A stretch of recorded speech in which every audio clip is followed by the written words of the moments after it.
Selamat malam teman-teman dari berbagai belahan dunia. Ini ada selamat malam bagi teman-teman di Indonesia yang berasal dari beragam kota nih. Kalau dilihat di chat, selamat pagi teman-teman di Amerika Serikat. Ini mungkin baru bangun tidur langsung join kelasnya. Em, Selamat siang, sore, malam. Bagi teman-teman di Timur Tengah, kalau ada yang bergabung, selamat siang teman-teman di Eropa. Em, Bagi semua yang sudah hadir, ini udah lumayan banyak, ada 137 orang. Terima kasih banyak sudah menyempatkan diri untuk ikut di kelas hari ini. Perkenalkan, sebelumnya nama saya Dhania. Nanti saya yang akan membantu memandu diskusi hari ini. Dan saat ini saya sedang menempuh pendidikan S2 saya di University of Cambridge, Inggris. Dan di kesempatan kali ini juga hadir sebagai bagian dari teman-teman London Bergerak dan juga Indonesia Bergerak, begitu. Di sini karena sudah cukup banyak orang yang bergabung ya, mungkin bisa kita officially mulai acaranya.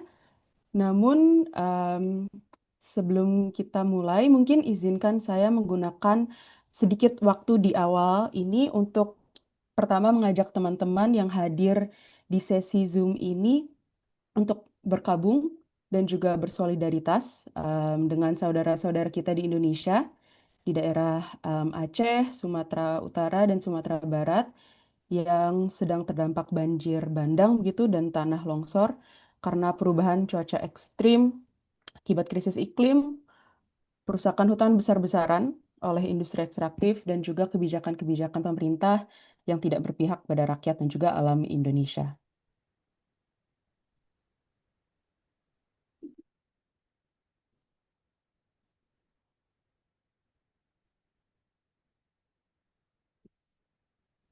Baik, terima kasih. Mungkin bagi teman-teman di Indonesia yang ingin membantu dengan menggalang dana, teman-teman bisa berdonasi ke beberapa yayasan yang sedang turun langsung di Sumatera. Sepertinya Kak Nat juga sudah share beberapa namanya di grup WhatsApp kita.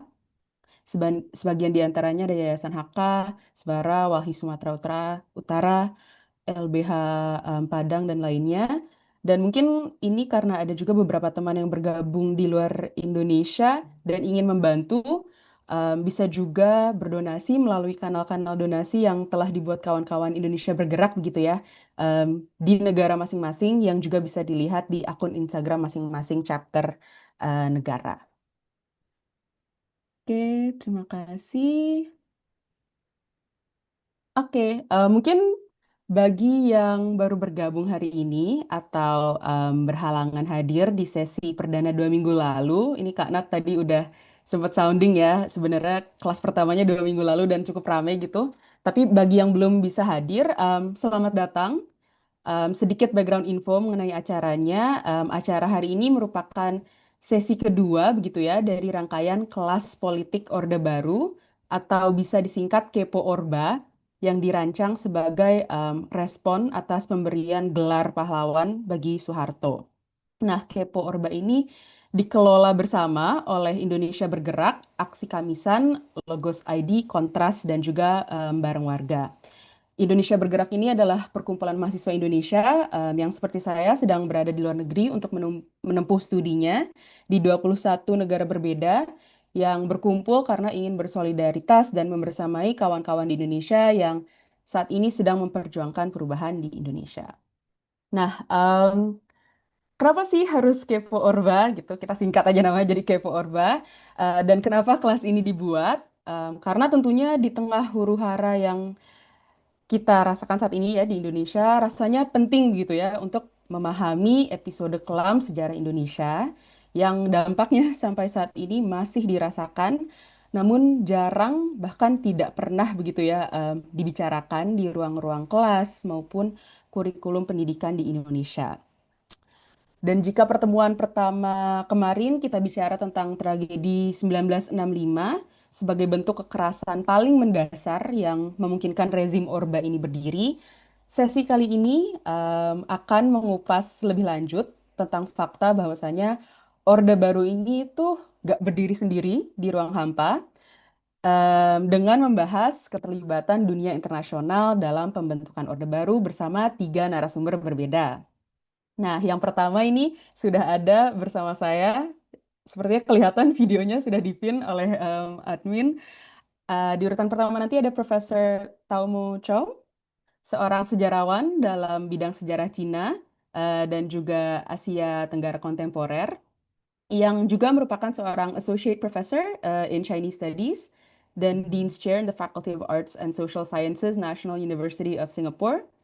Hari ini beliau akan berbagi tentang bukunya yang berjudul Migration in the Time of Revolution, China, Indonesia, and the Cold War, yang menjabarkan hubungan negara Cina-Indonesia di tahun 1950-an dan juga 1960-an.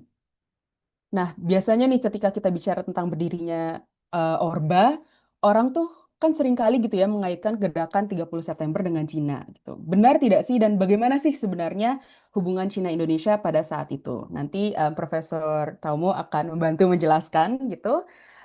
Di urutan kedua ada Nathanael Pribady. Tadi Kak Nat sebenarnya udah ada di awal ngobrol-ngobrol bareng kita juga. Kak Nathanael merupakan mahasiswa yang sedang menempuh studinya di Teachers College Columbia University. Untuk proyek akhirnya, Kak Nathanael berencana untuk membuat sebuah alat ajar online ya Kak Nat, yang bisa digunakan guru-guru di Indonesia untuk mengajarkan para siswa tentang G30S dan juga peristiwa pembantaian massal 1965. Dan dalam proses menyelesaikan proyek tersebut, Kak Nat menemukan banyak sekali arsip yang menunjukkan keterlibatan berbagai negara dalam kekerasan di Indonesia tersebut. Nanti mungkin selain bercerita tentang temuannya, Kak Nat juga akan berbagi pembacaan Kak Nat terhadap buku Vincent Bevins yang berjudul The Jakarta Method. Karena kebetulan hari ini Vincent Bevinsnya berhalangan hadir begitu. Jadi nanti selama sesi Kak Nat akan mencoba mengulik bagaimana sih keterlibatan negara dan aktor asing dalam pembantaian massal 1965 dan bagaimana metode pembantaian di Indonesia yang nantinya dikenal sebagai The Jakarta Method, kemudian dipakai di berbagai belahan dunia lain untuk menggulingkan rezim-rezim yang tidak selaras dengan kepentingan AS. Nah, last but not least, nanti akan menyusul kita ada Professor Bradley R. Simpson, seorang sejarawan dalam bidang sejarah politik luar negeri Amerika Serikat, termasuk di Indonesia dan Asia Tenggara, yang saat ini mengajar History and Asian Studies di University of Connecticut. Hari ini beliau akan berbagi tentang bukunya yang berjudul Economists with Guns, Authoritarian Development and U.S.-Indonesian Relations 1960-1968, yang menceritakan bagaimana kekerasan 1965 dan juga berdirinya Orde Baru ditopang oleh kepentingan ekonomi politik yang sebenarnya cukup kompleks gitu ya. Nanti masing-masing pembicara akan memiliki waktu 20 menit, disusul dengan sesi Q&A setelah itu. Bagi teman-teman yang memiliki pertanyaan, bisa ditampung untuk sesi Q&A-nya nanti, atau mungkin bisa langsung ditulis di kolom komentar kalau misalnya takut lupa gitu ya. Without further ado, mungkin kita bisa langsung lanjut ke pembicara pertama yang di sini Profesor Tamu. Profesor Tamu, tempat dan waktu saya berikan, Profesor. Terima kasih banyak Mbak Dhania untuk introduksinya. Jadi saya juga mau mohon maaf karena itu bahasa Indonesia saya nggak cukup baik. Jadi nanti akan ganti ke bahasa Indonesia. Jadi terima kasih banyak kepada semuanya atas hadir di sini dan Dhania sama Nathanael atas undangannya. Itu proyek yang sangat penting pada masa ini. Jadi hari ini saya akan berbicara sedikit tentang itu proyek pertama saya itu Migration at Time of Revolution. Fokusnya itu pada yang chapter terakhir. So I guess I wouldn't spend too much time introducing the background of 1965. The audience probably is very familiar. This is the most mysterious and enigmatic event of modern Indonesian history. So before dawn on October the 1st, 1965, a small group of left-leaning soldiers from the Indonesian army abducted and later killed 6 senior anti-communist generals. And kidnappers, they claim that they did so to preemptively strike against a CIA-sponsored intrigue targeting Indonesian President Sukarno. However, the next day, Suharto, the head of Indonesia's Army Strategic Reserve, initiated an effective counterattack. So Suharto, he characterized the event as a coup attempt by the Indonesian Communist Party. At the time, Indonesian Communist Party was the third largest communist party in the world. Suharto and the Indonesian army under him alleged that half-naked members of Gowani, the women's wing of the Indonesian Communist Party, they mutilated the body of the generals before their male counterparts dumped the corpses into a drought well called Luang Buaya, the crocodile hole. And this kind of propaganda dehumanized participants in the left-wing movement, which is a very important step in social mobilization for a nationwide anti-communist campaign. Tadi itu Mbak Dhania juga cerita tentang itu Jakarta method. So this campaign actually escalated into one of the worst mass murders of the 20th century, comparable but less known as other massacres occur in Bosnia, Cambodia, and Rwanda. So the number, historians generally agree 500,000 people were murdered. And also, Winston Barron's in his book, he argues that Indonesia became a model for authoritarian violence across the world, affecting countries such as Argentina and Chile. So in the streets of Latin America, there are graffitis, the Jakarta is coming, which appear in the late 1960s. Local military rulers also copied the same techniques of mass disappearance from Indonesia to wipe out left-wing organizations in a genocidal fashion. So how is this related to China? After 1965, almost overnight, Indonesia went from being a fierce voice for anti-imperialism and an important ally of the People's Republic of China to a compliant partner for the US World Order. The Suharto government made aggressive charges against the Chinese Communist Party for exporting revolutions abroad. The idea was instilled in the mind of the general Indonesian population through the film Penglihatan G30 PKI, the betrayal of the PKI. G30. So I think friends who are born probably in the 1980s, at least my generation, are very familiar. This was broadcast every night on September 30th. And in this film, the Chinese doctors were shown practicing acupuncture with electric shocks on President Sukarno. And their diagnosis of Sukarno's health condition as critically dangerous kind of triggered the Indonesian Communist Party to take action to basically initiate a coup. And this propaganda implicated ethnic Chinese in Indonesia, who number around 2.5 million at the time. So this is a picture of me interviewing so-called returned overseas Chinese on Quanshang overseas Chinese farm in Fujian province of China. So gentleman standing in the middle with a green shirt, this is Mr. Li Peinan. He's a second generation ethnic Chinese from Aceh.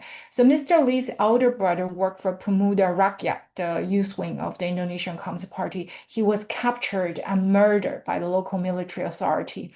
According to Mr. Li, more than 1,000 local Chinese were forced by the anti-communist vigilante groups to stand under the tropical sun with black paint poured over their heads and Aceh, Republic Rakyat Cina, painted on their backs. So here I want to emphasize that Indonesian mass violence in 65 and 66 was not an ethnic cleansing of the Chinese.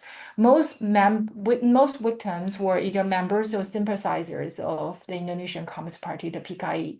They were targeted due to their ideological affiliation, not because of their ethnicity. However, overall, the Chinese Indonesians, regardless of their political affiliation, experienced a period of insecurity between 65 and 66. Many ethnic Chinese were harassed, imprisoned, or deprived of their property and expelled from Indonesia. So moreover, the idea that the ethnic Chinese were guilty by association of a communist coup attempt justify long-term state discrimination. So under Suharto's three-decade rule, the Chinese were given a special designation on their ID cards. Chinese language education was banned, and they were coerced into changing their names. So the image here we see an art installation named Writing in the Rain by Chinese Indonesian artist FX Harsono. So he's writing with a brush, and the only three Chinese characters he knows, which is his name.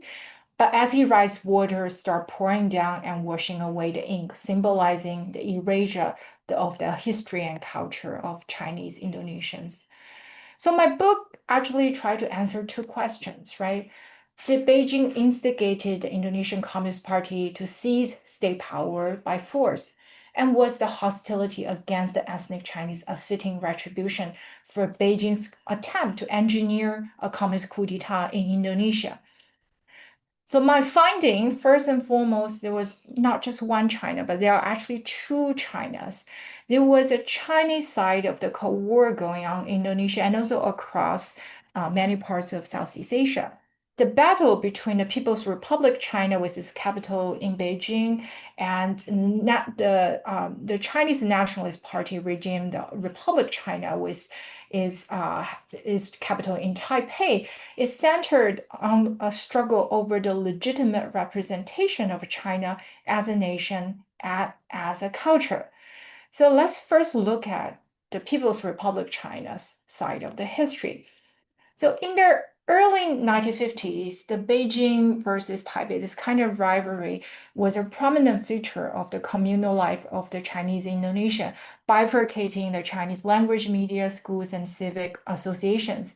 By 1958, the pro-Taipei faction was banned by the Indonesian government due to Taipei's support to Pemista, to regional rebellions against Indonesian President Sukarno. So the balance of power tilted towards Beijing, and Beijing became very influential in Chinese communities in Indonesia. The rise of the pro-Beijing faction in the Chinese community in Indonesia coincided with a close strategic alignment between China and Indonesia. So between 1963 to a few months before the September 30th in 1965, Beijing and Jakarta forged a very close partnership as both countries experienced political radicalization. So what did these two countries want? They want a kind of militant anti-imperialism, which means that they will oppose the bipolar structure of the Cold War. They will confront both superpower, the United States and Soviet Union, at the same time with force. So here we see pictures of Chinese President Liu Shaoqi's historical visit to Indonesia, which was made into a color documentary. So Carnot's close relationship with Beijing created a context for Suharto's accusation that Beijing was the Dalang, was the puppy master that instigated the PKI to seize state power by force. So available evidence reveals that most likely the Indonesian communist leader Aidit, he independent designed the September 30th movement. The top Chinese leader had prior knowledge of Aidit's scheme. So this is a meeting between the photo captured a meeting between Aidit and Mao Zedong in 1965 August.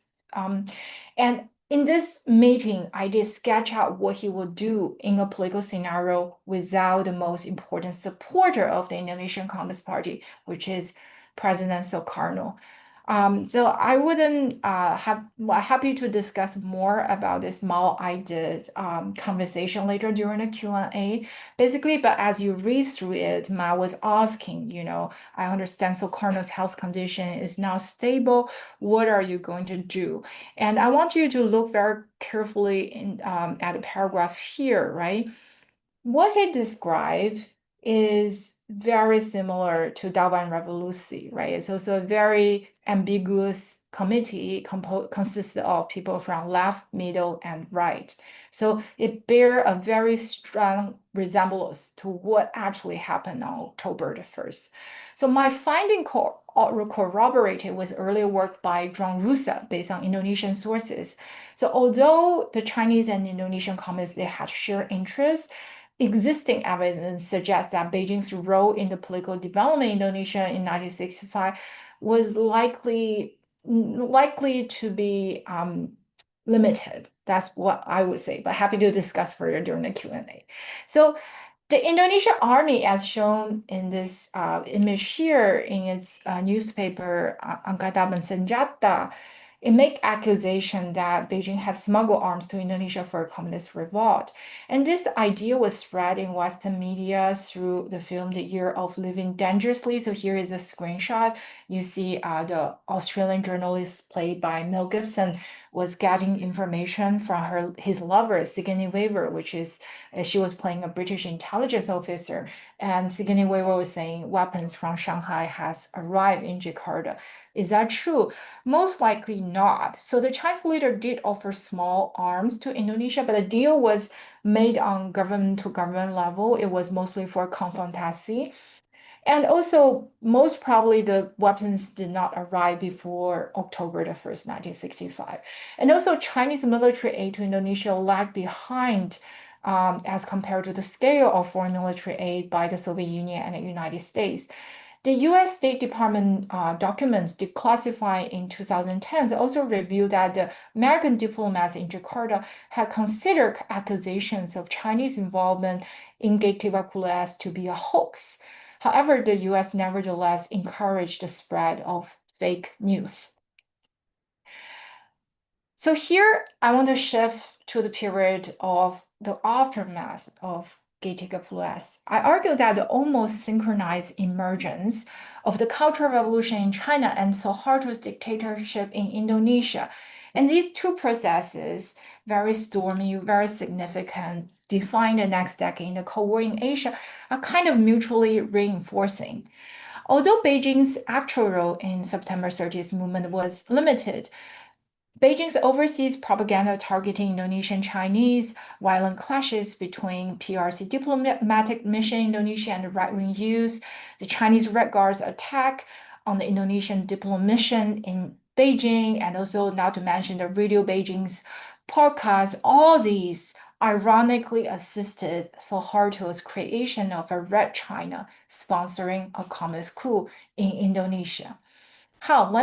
Let's dive into this historical process. So let's first work back a little bit to 1955. So this is the image when Chinese Premier Zhou Enlai signed the Sino-Indonesian Dual Nationality Treaty with Indonesian Foreign Minister Sonayo.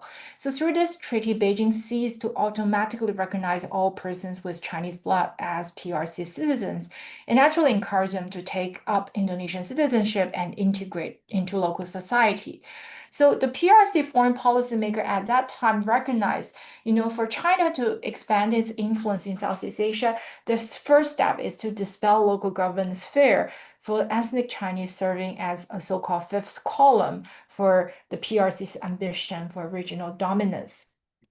However, in the heat of the Cultural Revolution, the PRC violated its previous principle of discouraging Chinese Indonesians to be participating in Beijing-oriented political activities. So in late 1965 to 1966, the export of Cultural Revolution texts and songs fueled the radicalization of diasporic politics. So here you see the translation of this famous Cultural Revolution song, Sailing the Sea Depends on the Helmsman. I'm a horrible singer, but the Indonesian translation, Bahasa Indonesian translation actually rhyme. So I interviewed some of the returnees and they actually sing this song for me. And also in 1966, Radio Beijing also started to include quotations from Chairman Mao from the Little Red Book in its special program for the Chinese diaspora. So all these kind of give Suharto region currency to make accusations against Beijing and also to incriminate the Chinese Indonesians. Moreover, attacks on PRC embassy, consulates, news agencies in Indonesia was rampant in this power transition period and actually helped cement the legitimacy of Suharto's leadership, especially during his kind of very violent rise to power. So here I like to zoom into the story of Kong Yuanzhi. So Pak Kong is actually later became the doyen of Chinese Indonesian literature in China. He was also the compiler of Chinese Bahasa Indonesian Dictionary.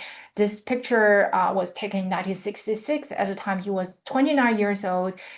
He was a student at Peking University, but at the time he was in Chinese embassy in Jakarta. How come he ended up there? So he was a graduate from Peking University, and he won a government scholarship to study for his S2 at UI in 1964. However, after Keterlibatan broke out, his study was interrupted and he moved into the Chinese embassy compound and working as a translator for the diplomatic mission. So between 1965 October and November 1966, Pak Kong he witnessed rounds of conflict between the PRC embassy staff and the Indonesian army, as well as right-wing groups, particularly Kami, Kesatuan Aksi Mahasiswa Indonesia, or KAPI, Kesatuan Aksi Pemuda Pelajar Indonesia, and also Pemuda Pancasila. So owing to the PRC embassy's refusal to lower its national flag to half-mast on the National Memorial Day in honor of the murdered generals, the Indonesian military personnel forced entry into the Chinese embassy compound in Jakarta. And in February 1966, over 1,000 radicalized right-wing youths, they smashed the Chinese national emblem and took away the plaque with the sign, the Embassy of the People's Republic of China. So here you see Pak Kong, he was confined in a battered office building and dormitory with barely any weapon to protect himself. So how did they defend themselves? They invented self-defense strategy using beer bottles, light bombs, and here you see them posing with the Chinese Kung Fu, Chinese martial art. And in order to block the Indonesian army and right-wing groups from snatching the PRC national flag, which is a symbol of national pride, Pak Kong and his comrades, they secure it with iron chains and apply automobile oil to the flagpole. So make it very slippery, too slippery for anybody to climb up. When trying to protect the national flag, a PRC diplomat named Zhao Xiaoshou, he was shot in the lungs. He survived the injury and was later lauded as a red diplomatic fighter. The image of injured Zhao being carried on a stretcher towards a plane for medical evacuation, that became a media sensation in the early stage of the Cultural Revolution. The volatile suspension of the Sino-Indonesian relations reflected the paralyzed state of the PRC diplomacy and greatly contributed to the total mobilization in the early stage of the Cultural Revolution. So important figure here I want to introduce who kind of dramatized the bridge of Sino, or kind of phrase of Sino-Indonesian diplomacy was this gentleman here, Yao Dengshan. You can see him holding like kind of hands, the arms of both Mao Zedong and his wife Jiang Qing. So he was the Chinese charge d'affaires in Jakarta in April 1966. In his role as a diplomat, Yao disregarded diplomatic protocols. Here we see him directly quarreling with his Indonesian counterpart. So he was later deported by Indonesian government. However, when he arrived back in China, he was not reprimanded, but warmly welcomed as a diplomatic hero or red diplomatic fighter.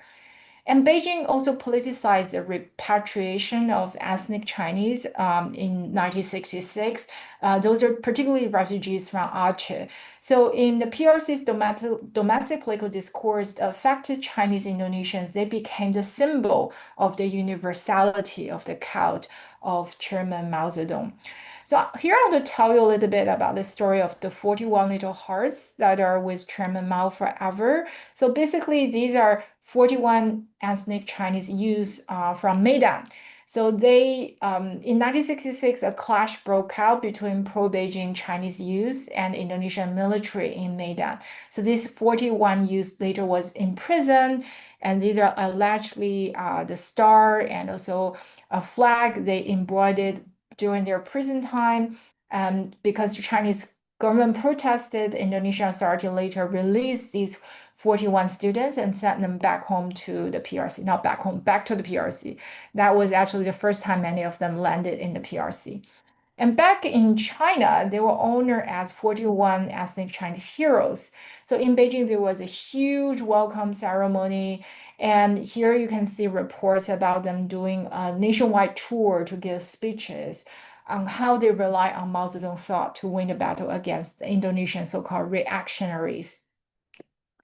And the continuous propaganda against the so-called farces, this is the term the Chinese government used, Suharto regime animated the Red Guards.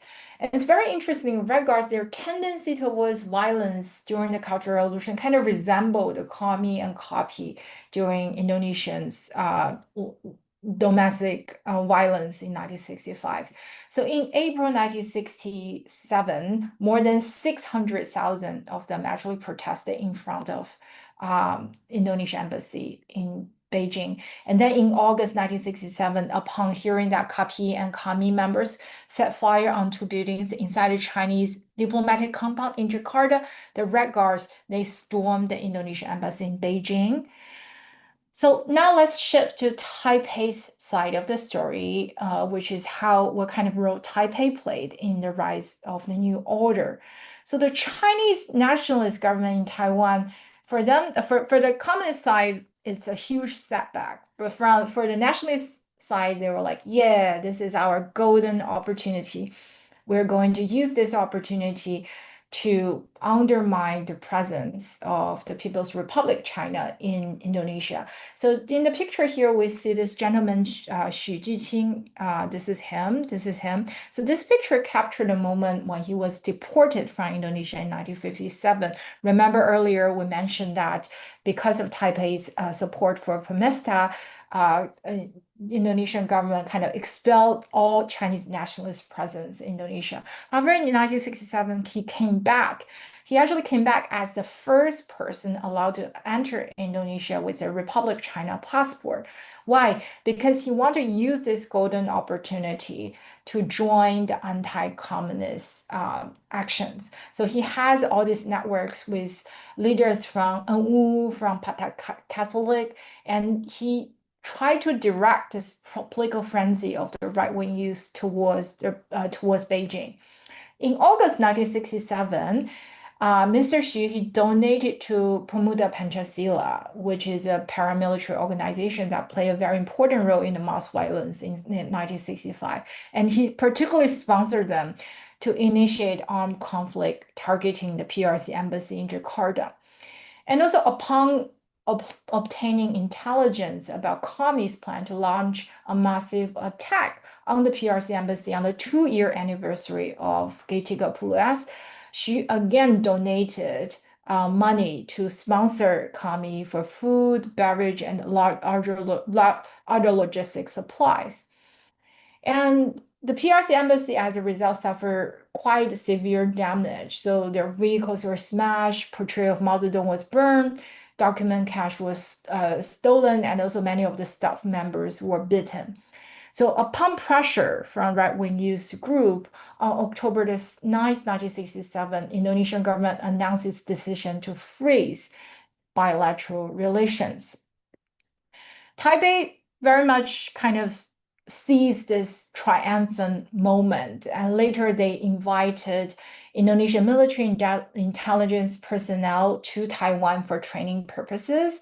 Xi Jinping later concluded in his report to Taipei that his strategy of riding along the tides of political violence perpetrated by right-wing radicals proved to be very effective and convenient. And his goal is that later, under the banner of anti-communism, Taiwan and Suharto's Indonesia will join force. However, there's a problem. What is the problem? The problem is that, the newly empowered or all these right-wing radical groups, they cannot differentiate anti-communism from anti-Chinese. But according to Taipei, only the core elements of the Maoist gang Indonesia should be punished for their support, so-called their supportive role in the communist coup, while the anti-communist Chinese should be seen as Suharto regime's partner in his effort to destroy the Chinese Communist conspiracy. So, what is Taipei's formula for Chinese Indonesians? Basically, Taipei was telling the Chinese, you should separate yourself from the communist bandits and stand together with the Indonesian people. And you should pledge loyalty to Suharto regime. And this is the only way out. You can guarantee your safety. So initially, Taipei achieved some success in taking advantage of this pace of Suharto regime's anti-communist campaign. They did eventually undermine PRC's diplomatic representation in Indonesia. However, um, the Suharto region was also very savvy, right? They used this kind of anti-Beijing, anti-China rhetoric as a form of domestic mobilization for the establishment of the anti-communist military dictatorship. But they were also unwilling to cut the ties permanently with China, as they recognize there is huge political, geopolitical, and economic significance and consequences, right? So in the long term, Taipei has to face the reality that they're not going to recognize Taiwan as China. Okay, so here we're going to conclude the 1965 and 1966 mass violence and also the rise of Suharto's new order was actually shaped not just by Indonesia's domestic politics but also by the rivalry between the two Chinas. So what is Beijing's influence? I think based on available evidence, it's unlikely that Beijing was this Dalang that was the mastermind behind Keterlibatan.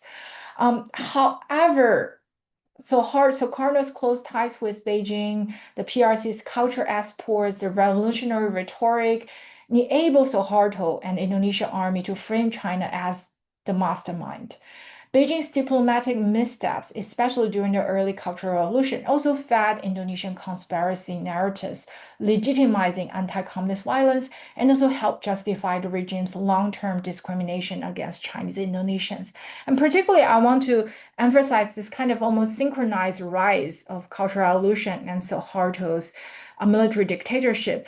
These are polar opposite ideologically, but they kind of resemble and reinforce each other in terms of the mobilization of radical youth and also in terms of how propaganda feeding one another. What is Taipei's rule? So Taipei kind of strategically capitalized on Indonesia's political rupture. The nationalist government saw Suharto's purge of the left as a golden opportunity to reinsert itself in Southeast Asia and weaken Beijing's influence. So beginning in 1967, Taiwanese operated build relationship with Islamic, Catholic, military, and right-wing youth organizations, providing fund, material support, and ideological encouragement to anti-PRC mobilization. Taipei celebrated the freezing of Sino-Indonesian relations as a diplomatic victory, but its gains were limited. Despite its anti-communist alignment with Jakarta, New Order regime was very savvy. They refused to recognize Taiwan as China. So viewing actually both Beijing and Taipei as external Chinese actors whose domestic constituency needed to be contained, monitored, and deeply sized. So together, Beijing and Taipei rivalry give us a new political perspective on Indonesia's violent transition from Sukarno's revolutionary internationalism to Suharto's US-aligned authoritarianism. There were racialized and geopolitical counterpoints of Indonesia's political transformation. The making of the new order was a covert story shaped by the competing global projects of the PRC and the Republic of China. So thank you so much for listening, and I look forward to your questions and comments. Terima kasih banyak. Oke, terima kasih Profesor Taomo untuk presentasinya yang sangat informatif, padat dalam 20 menit tersebut. Ya, ini rasanya kayak udah SKS kuliah sendiri ini mendengarkan Profesor Taomo. Mungkin sedikit recap gitu ya. Tadi Profesor Taomo menjabarkan bahwasanya hubungan Indonesia dengan China atau two Chinas, should I say, ini sangat kompleks ya. Dan di mana memang di awal Soeharto membuat klaim agresif terhadap China sebagai dalang di balik kekerasan 1965, namun Profesor Taumo menjelaskan bahwa sebenarnya keterlibatan Beijing sendiri yang kemudian dikaitkan dengan China itu sangat terbatas then it's very unlikely for them to be the mastermind. Tapi jika ditilik lebih lanjut, berdirinya Soeharto dan juga Orde Baru ini amat sangat berhubungan dengan politik dalam negeri China, di mana kemudian legitimasi bangsa dan juga representasi politik mereka antara Beijing dan Taipei ini atau komis dan kopis ya, Prof, itu sangat menginfluence kejadian-kejadian dan juga jalannya politik di Indonesia, di mana berdirinya kediktatoran Soeharto pun didukung oleh Taipei begitu ya, yang dilihat sebagai the non-komis, dan dihumaniasi dan juga diskriminasi warga etnis Tionghoa yang memiliki keterhubungan dengan Beijing dan juga PRC karena sejarah kerjasama Beijing dengan Presiden Soekarno gitu.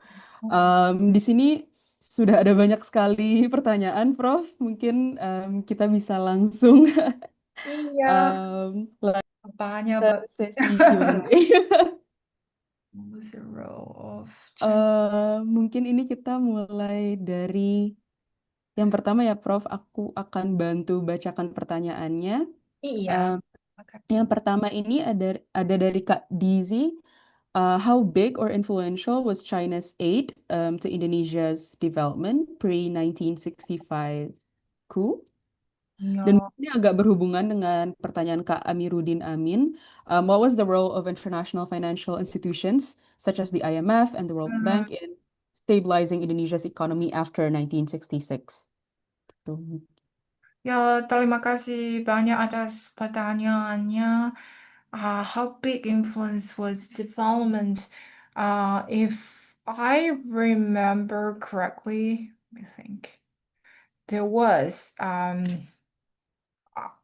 I would say like in the late 1950s, particularly around late 1950s and early 1960s, there was Chinese aid in terms of trade of rice. So basically, in terms of food and in terms of also infrastructure. So China and Indonesia were proposing this game of new emerging force, for example, and also conference of new emerging force to replace the United Nations.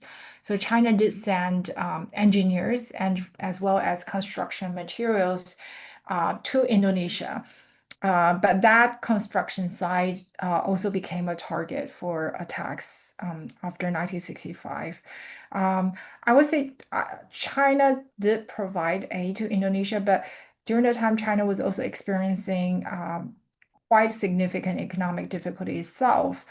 So the scale of China's developmental aid to Indonesia probably is not comparable to that of the United States or the Soviet Union.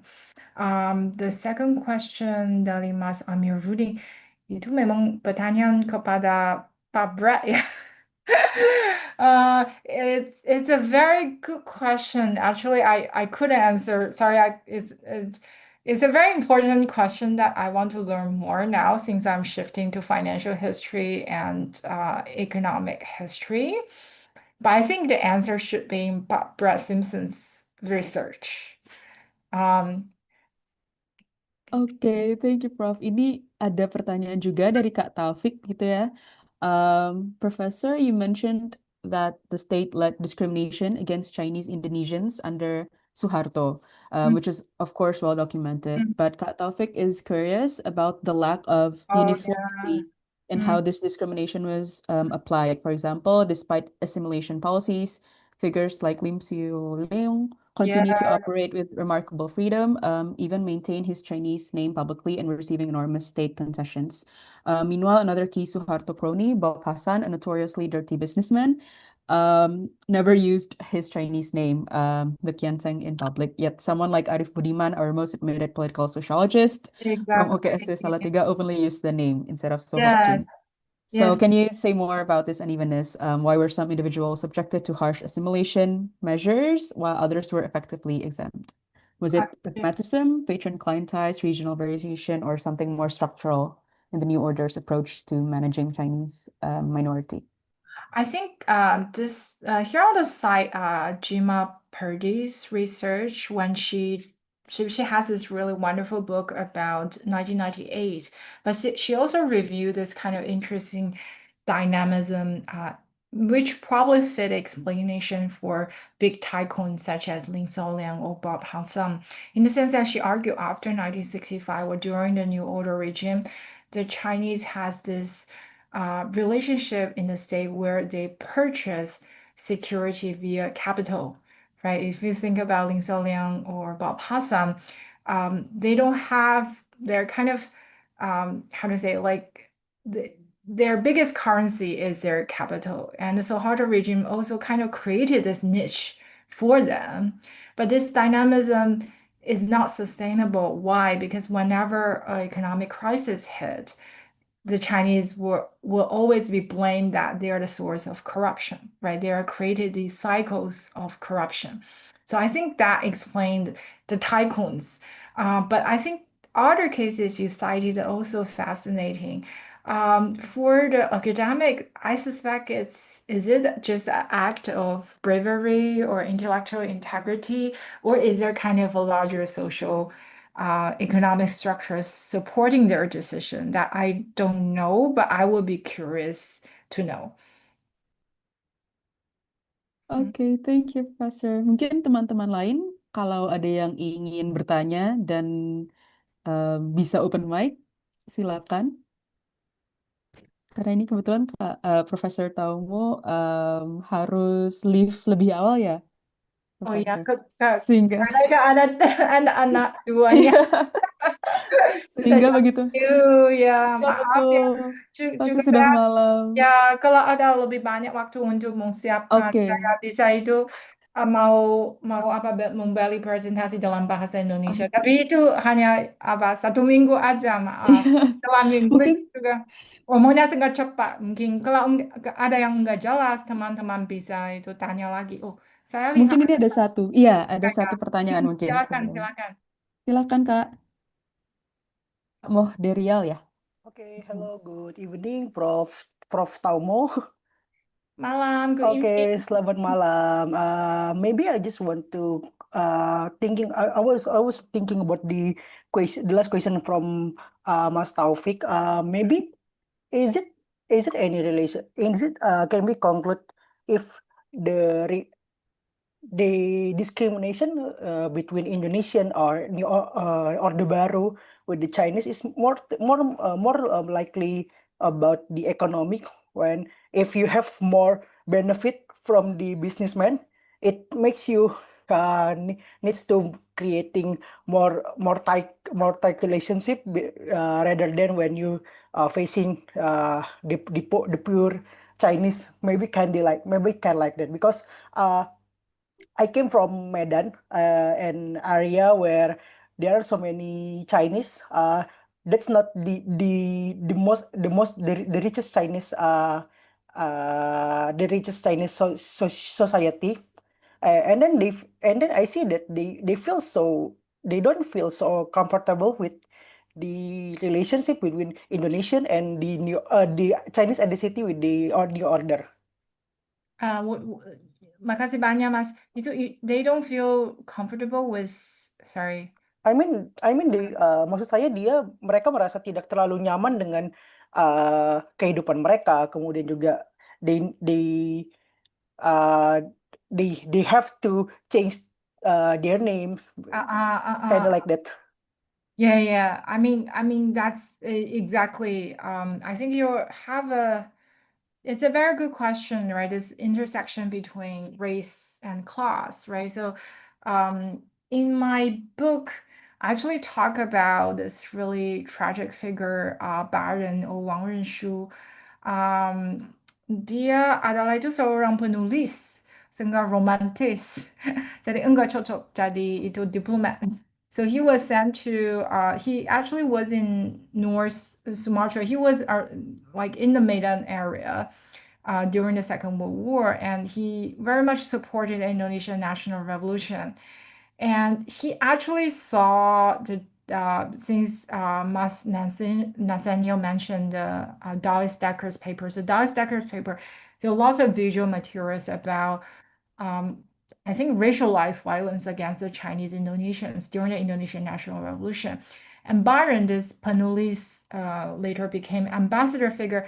He said this is a class issue rather than a racial issue. He think it's the proletarian pribumi rebelling against the Chinese who are complicit with the Dutch colonial exploitation of Indonesia. So I think that kind of partially resonate with where you're coming from, right? But it's also a very tricky question because not all, like, it's a stereotype, right? Chinese are all rich, uh, because there is social economic figure that shows that there are also Chinese peddlers. There are Yep. also Chinese peasants in Tangerang. I myself interviewed Chinese who are miners in apa namanya itu yang tin mines di Bangka Belitung. So Bangka Belitung. yeah, Bangka Belitung. So they're relatively like low. So it's very interesting. Those from Bangka and Belitung, after they relocated to China, they are usually happier because those who are from those cities, when they're assigned to a farm in China, they complain all the time. But those from Bangka Belitung, they're very grateful. They feel like, this is kind of, better infrastructure was somehow better than what they have back in Indonesia. So it's a very complex issue. I see, I see. That's quite conclude what I asked Prof. Tomo. Thank you very much. Thank you. Thank Oke, you. terima kasih. Ini ternyata semakin banyak ya pertanyaannya. Eh, mungkin apakah Profesor Tomo masih memiliki waktu atau jika tidak mungkin pertanyaannya bisa kita tampung di WhatsApp grup nanti. Iya, bisa. Iya. Oke, mungkin satu Mm, lagi ya berarti ya, Iya, Profesor bisa. Tomo. Mungkin dari Kak Ahmad ya tadi sudah mengangkat tangan. Mm, Silakan Kak Ahmad.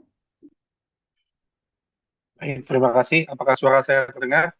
Bisa. Selamat malam. Selamat malam. Terima kasih atas waktu dan kesempatannya, Miss Zhou Taomo. I would like to ask, considering that PKI military unreadiness to revolt, and that you say in your explanation that the coup that involving People Republic of China, you can say that it was a fake news. Then how did the Orde Baru successfully leverage the claim that I did meeting Mao, and then uh, that the coup was cooking or dimasak di Peking, it can be justified to justify the massive anti-communist purge? That's my first question. How does the Orde Baru did that conclude and then get a massive structural power to justify the massive anti-communist purge? And then also as a high school history teacher myself in Indonesia, how did the People Republic of China conspiracy narrative serve to obscure or to mask the role of the other nation, such as United States, in a broader cultural rivalry in Indonesia, which led to 1965 and till 1966 power transition? Because as we know, one of my favorite quote from Indonesian sastrawan Pramudia Nantatur says that when you're talking about history of Indonesia without mentioning the context of Cold War, it means a corrupting. That's my question. Thank you very much. Mm-mm. Yeah, thank you so much, Kak Ahmad, for your question. I think it's a very good point you mentioned, like so Harder Region's propaganda that China was the mastermind kind of circulated for such a long time and obscured the actual role the Western powers played. I think in my presentation I explained like it's partially, I wouldn't say it's Beijing's fault, but I think Beijing's kind of just mishandling of lots of the conflicts and issues in 1965 and 1966 kind of almost make everything too easy for Suharto, right? It's but Beijing at the time was also using um, what, for example, the Chinese in Archer were experiencing as a method for domestic mobilization for the Cultural Revolution. So it's a very interesting phenomenon when Suharto regime and Cultural Revolution, they're both using one another to create this new order in which in both countries kind of politically radicalized and very violent youth were playing very important role. So I think that give us a really a new way to look at global history in the 1960s, especially in the sense that, you know, Cold War is not just one dimensional, right? It's just Russia versus Soviet Union, but it's very complex. And China and Indonesia play a very important role in it. And it's very important that you are a school history teacher so that you can give your student a very kind of a very nuanced and complex view of the world. And it's very important work you're doing. Oke, terima kasih tadi Thank you very much. Kak Ahmad dan Profesor Taumo untuk jawabannya. Mungkin bagi teman-teman yang pertanyaannya belum dijawab, tim panitia akan tampung terlebih dahulu begitu ya, dan mungkin bisa menjadi bahasan selanjutnya, bisa di WhatsApp group atau mungkin di kesempatan waktu kalau bertemu dengan Profesor Taumo lagi bisa dibicarakan lebih lanjut. Mungkin karena keterbatasan waktu, we're gonna move to the next speaker. Terima kasih banyak Profesor Taumo Tanya, makasih banyak sudah semua. menyempatkan. Iya, terima kasih Prof. Semoga malamnya Ya, ya, menyenangkan. maaf ya saya pergi dulu. Nanti kalau lewat Singapura, kontak saya ya. Semoga itu kegiatannya sukses. Terima kasih Prof. Thank you so much, Professor Taomo. Bye bye. Oke, teman-teman. Nah, ini kita akan lanjut ke pembicara yang kedua. Mungkin sebelum lanjut, aku ingin tes terlebih dahulu. Apakah Profesor Brad sudah hadir di ruang Zoom ya? Kalau belum, nggak apa-apa. Mungkin kita bisa lanjut ke pembicara kedua kita. Di sini udah ada Kak Nathanael Pribady. Tadi sudah diberikan short introduction-nya di awal. Jadi mungkin Kak Nathanael bisa langsung saja. The time and place is yours. Thank you, Kak Dhania, dan halo teman-teman semua. Kita pakai bahasa Indonesia sekarang, tapi saya dalam bahasa Inggris karena lagi minggu final, jadi belum sempat terjemahan ke bahasa Indonesia juga. Mungkin juga di slide ini bakal menjawab beberapa pertanyaan juga ya, yang tadi sempat ditanyakan teman-teman juga. Oke, yes. Karena keterbatasan waktu, mungkin ada beberapa yang aku skip, tapi nanti slide-nya aku bisa bagikan di grup juga. Yes, ini tadi background yang disampaikan juga tentang G30S ya. Dan G30S ini sebenarnya menjadi penting banget di Cold War karena PKI merupakan partai komunis terbesar ketiga ya setelah Soviet dan China. Dan itulah mengapa Indonesia menjadi mungkin bisa dibilang one of the center juga ya dalam percakapan Cold War sebenarnya. Ups, aku matiin annotation dulu sebentar.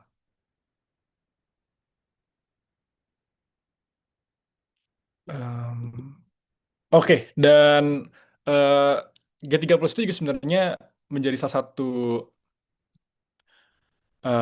jalan ya menuju Orde Baru, dan sebenarnya itu berlanjut secara terus-menerus. Nanti kalau kita bisa lihat ada IGGI, Intergovernmental Group on Indonesia, dan juga Diplomatic Normalizations di zaman Soeharto. Tapi mungkin kita sekarang fokus ke pertama ya, di bagian pertama. Dan ini mostly aku ambil dari bukunya Vincent Bevins, Jakarta Method. Tapi juga Vincent Bevins mengutip banyak bukunya John Rusa yang Pretext of Mass Murder, banyak bukunya Bradley Simpson juga yang Economists with Guns dan lainnya. Dan di sini aku coba masukin dari beberapa buku lainnya juga. Dan istilah genocide sendiri juga aku ambil dari Jess Melvin di bukunya Indonesian Genocide karena dia melihat dokumen-dokumen Kodam dari Kodam Aceh ya, dan itu membuktikan bahwa ada secara sistematis ya untuk genosida ini dapat terjadi. Ini buku bagus banget. Kalau nggak salah baru aja diterjemahin sama margin kiri. Jadi bisa dibaca. Dan bukunya Profesor Taomo pun juga ada diterjemahin ya oleh Gramedia waktu itu. Dan bagus banget bukunya. Oke, kita lanjut cepet aja ke bagian US. Jadi di sini aku akan fokus ke 3 negara. Ada US, ada UK, dan Australia. Sebenarnya ada dokumen-dokumen lain ya dari New Zealand, dari Israel, dari Jerman, dan negara lainnya. Tapi mungkin masih dalam proses penerjemahan karena aku lagi ajak teman-teman yang bisa berbahasa eh, Hebrew, German untuk menerjemahkan juga. Kalau udah ada, mungkin nanti aku bisa share juga di grup.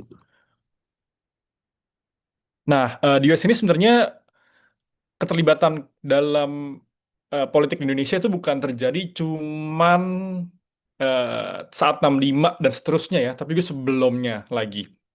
Kalau teman-teman ingat, ada Peri Permesta. Nah, eh, di saat itu ada satu pilot, Alan Pope, yang ketembak jatuh dan ternyata dia adalah anggota CIA. Dan ini menjadi salah satu alat politik dari Soekarno juga saat itu ya, buat memberitahu kepada orang Indonesia bahwa, oh ada usaha untuk membunuh Soekarno, untuk campur tangan asing dalam politik Indonesia, dan segala macamnya. Dan itu juga membuat situasi antara Indonesia dan Barat itu memanas selama tahun 55, 59, 65, zaman transisi dari ke demokrasi terpimpin juga. Nah, sebenarnya juga dimulai dari Kennedy Civic Action Program ya. Di sana sebenarnya Kennedy juga memasukkan cover training atau mungkin bisa dibilang terjemahannya latihan samar-samar gitu ya, tersembunyi untuk beberapa personel dan masyarakat civilians atau sipil untuk aktivitas anti komunis pada saat itu. Dan ini bukan hanya terjadi dalam waktu yang singkat, tapi juga dimulai dari 53, 54. Ada 12 Indonesian officers yang di training di US, ada di Fort Leavenworth, ada juga di Fort Benning, kalau nggak salah namanya. Nanti bisa diklarify kalau ada yang tahu. Tapi jumlahnya turun jadi nol ketika Alan Pope ketahuan, pesawat Alan Pope ditembak ya, dan akhirnya ketahuan kalau dia adalah anggota CIA, pilot CIA. Tapi tahun 59 pelatihannya dilanjutkan, ada 41 orang, dan tahun 62 ada 1.000 orang Indonesia yang melanjutkan pelatihannya ini. Dan bukan cuma di eh, buat orang Indonesia ya, ada juga buat negara-negara lain juga. Yang nanti Vincent Bevins coba sambungkan dalam bukunya. Nah, US itu kita langsung lompat ke 1965, dan US itu juga sebenarnya support genosida terjadi karena ini dari telegram yang bisa diakses di cia.government yang sudah declassified. Eh, di bagian E ya terutama ada spread the story of PKI's guilt, treachery, and brutality. This priority effort is perhaps most needed immediate assistance we can give army if we can find a way to do it without identifying it as solely or largely US effort.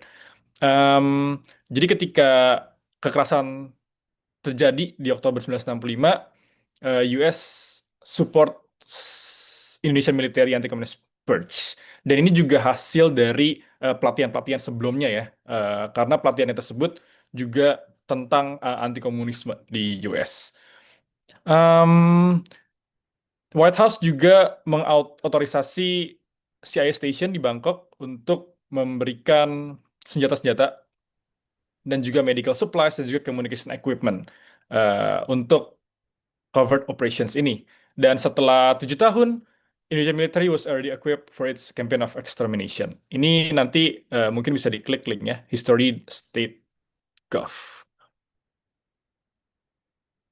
Ada lagi selain itu CIA juga memberikan death list ya, list anggota PKI yang pada akhirnya dijadikan dokumen untuk membunuh anggota-anggota PKI. Dan itu diberikan oleh seorang diplomat namanya eh, lupa. Tapi ini ada di Washington Post. Nanti teman-teman bisa klik juga link di sini. Judul artikelnya adalah US Officials List Aided Indonesian Bloodbath in 60s. Ini diterbitkan tahun 1990. Dan akhirnya dikonfirm juga oleh si diplomatnya sendiri kalau dia memang memberikan si list ini. Tapi ada note kalau misalnya list ini juga sebenarnya udah diketahui publik secara umum oleh si diplomat ini. Tapi nanti teman-teman bisa lihat sendiri di Washington Post ya. Dan ini juga sebenarnya merupakan hasil dari eh, surveillance of Indonesian leftists selama belasan tahun mungkin ya saat itu. Dan ya akhirnya dari list ini systematic execution pun terjadi. Ini ada salah satu quote. It really was a big help to the army. I probably have a lot of blood on my hands, but that is not all bad. Itu yang dikatakan secara langsung oleh Robert Martens.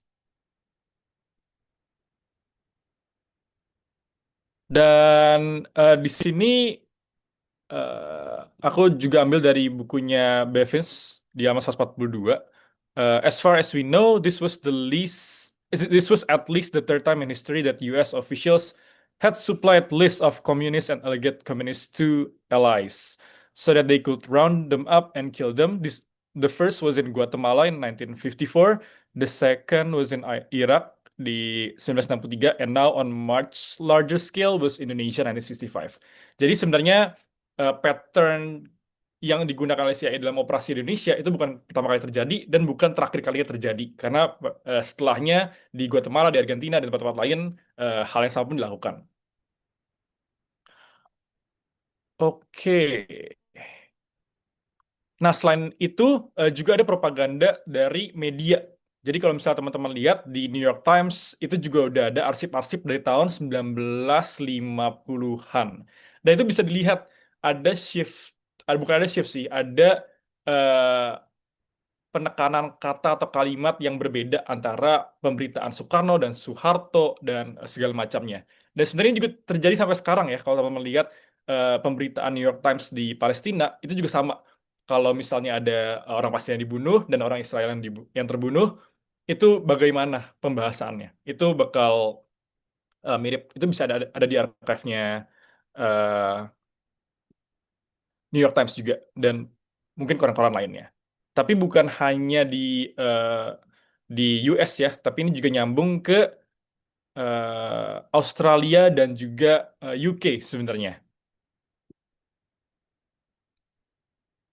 Tapi sebelum itu ada satu kutipan, kalau nggak salah dari bukunya Jess Melvins, kalau misalnya ketika di interview korban ya, kalau misalnya pada saat eh, ok- bulan-bulan Oktober sampai Desember 1965, mereka banyak mendengar bahwa radio-radio atau pemberitaan media luar itu menjadi salah satu yang membuat mereka yakin bahwa PKI adalah dalang dan segala macamnya. Dan itu sebenarnya mereka si radio-radio barat atau media barat ini mengutip daripada militer.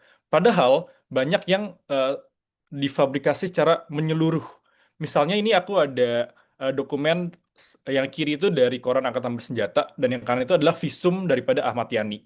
Jadi di kiri koran Angkatan Bersenjata bilang kalau misalnya Pak Yani diikat jadi eh, satu dengan kepala dan matanya dicongkel, kedua kakinya diikat dengan tubuh Brigjen Sutoyo dan segala macamnya. Dan ini juga diamplifikasi oleh koran-koran lain, misalnya Api Pancasila, misalnya Berita Yuda, dan ada fabrikasi yang sangat sistematis juga. Misalnya di akhir Oktober 1965, Api Pancasila itu membuat berita kalau senjata untuk mencungkil mata atau memperkosa atau menguliti jenderal-jenderal ini ditemukan gitu. Padahal kalau kita lihat dari visumnya ini pun sendiri diperintahkan oleh Soeharto pada saat itu untuk dilakukan ya. Kalau di sini kita lihat eh, seluruh visumnya tidak menunjukkan bahwa ada penyiksaan ataupun penyongkelan mata segala macamnya. Tapi itu merupakan hal yang normal ketika tubuh membusuk gitu ya. Karena sudah beberapa hari setelah jenazah ini dibunuh. Jadi ada propaganda-propaganda yang dilakukan secara sistematis walaupun pemerintah Orde Baru mengetahui fakta aslinya gitu ya. Jadi kita bisa compare ini nanti teman-teman bisa lihat juga di bukunya Benedict Anderson, judulnya How Did Generals Die kalau nggak salah. Itu udah public domain, bisa dilihat juga. Dan juga ada Preliminary Coup of 1965, itu juga udah publicly available, yang dulu sempat di-ban di Indonesia dan Benedict Anderson dicekal berapa puluh tahun ya. Um, Yes, tadi di chat udah ada yang mention tentang Marshall Green. Ambassador Marshall Green ini dibilang sebagai master of the coup. The appointment of Marshall Green as U.S. Ambassador to Indonesia signaled Washington's shift from diplomatic engagement to active regime change. Green, whom some observers nicknamed the Master of the Coup, had been in Seoul when Park Chung-hee took power in a military coup that destroyed South Korea's parliamentary Second Republic. And his arrival in Jakarta was widely seen as a signal that Washington had abandoned the soft diplomatic approach of former Ambassador Howard Jones and was now fully committed to regime change. Jadi semuanya itu by design ya. Dan ya di sini juga kita bisa lihat ada international stabilization. U.S. government intentionally destabilized Indonesia's economy according to State Department assessment. Ada engineered hyperinflation. Soeharto deliberately engineered hyperinflation by working with businessmen to restrict supplies of rice, sugar, and cooking oil, and juga dual purpose. Nanti kalau di bukunya Jakarta Method sendiri juga dilihat road to 1965-nya ya, terutama tentang ekonomi. Ada tarik ulur antara Soekarno dan juga US ketika US mau memberikan aid ke Indonesia. Tapi Soekarno tidak mau karena ada politisasinya. Jadi yang terkenal quotes-nya yang to the hell with your aid itu di masa-masa sekitar ini. Dan again, dokumen CIA itu semua banyak yang udah declassified, banyak juga yang belum. Nanti bisa dilihat di state government atau Professor Bradley Simpson juga punya project di George Washington University untuk mempublikasi semua dokumen CIA ini ya. Ya, ini juga setelah G30S sendiri ada economic rewards ya dibilangnya. Ini salah satu kutipan dari bukunya Professor Bradley Simpson's Economists with Guns. Eh, Mungkin aku bisa bacain dari paragraf yang sini langsung ya. Di tahun 1959, Freeport geologists managed to get hold of promising old Dutch reports of copper-rich deposits in West Irians.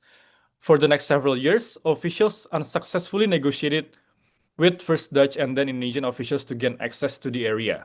In April 1965, Freeport reportedly reached a preliminary arrangement with the Ministry of Mining to explore for copper and nickel, only to watch Sukarno close the door on foreign investments.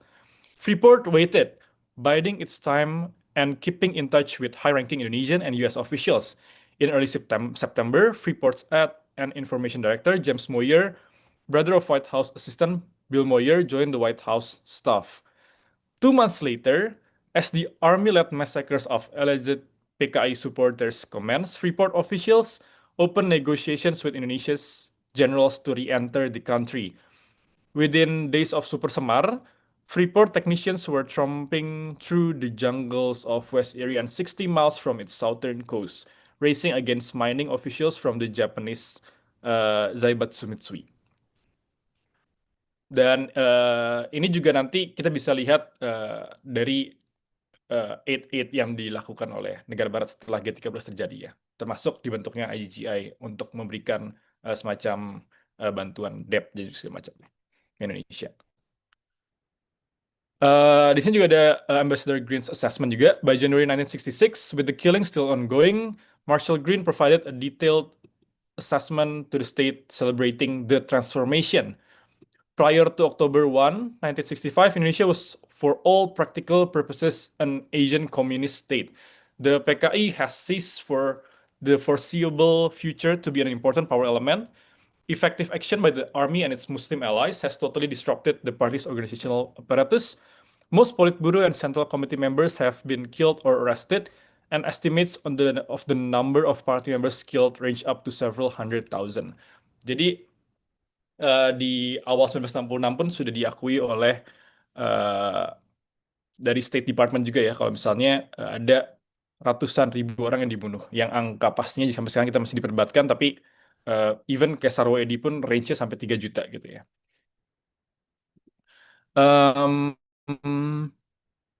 Yes, in the U.S. response plan, ada undermining Sukarno, ensuring that American action and statements do nothing to shore up Sukarno and his henchmen, promote oil deals, dan juga support anti-communists, provide open or covert advice and assistance to responsible and competent anti-communist group. Nanti di buku-buku yang tadi aku sebutkan juga bakal terlihat ya, terutama di bukunya Profesor Taomo juga banyak membicarakan bagaimana ini terjadi.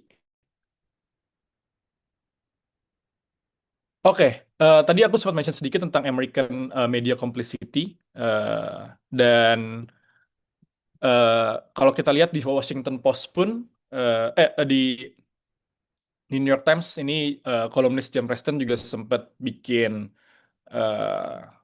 statement ya. It is doubtful if the coup would have ever been attempted without the American show of strength in Vietnam or been sustained without the clandestine aid it has received indirectly from here. Again, nanti teman-teman bisa lihat juga di archive koran-koran ini yang publicly available. Nanti juga mungkin aku bisa share drive aku ya, yang aku udah kumpulin koran-koran dan dokumen-dokumen juga di grup. Nah, emang pertanyaannya adalah, emang nggak ada ya orang politisi Amerika yang akhirnya condemn peristiwa G30S dan setelahnya?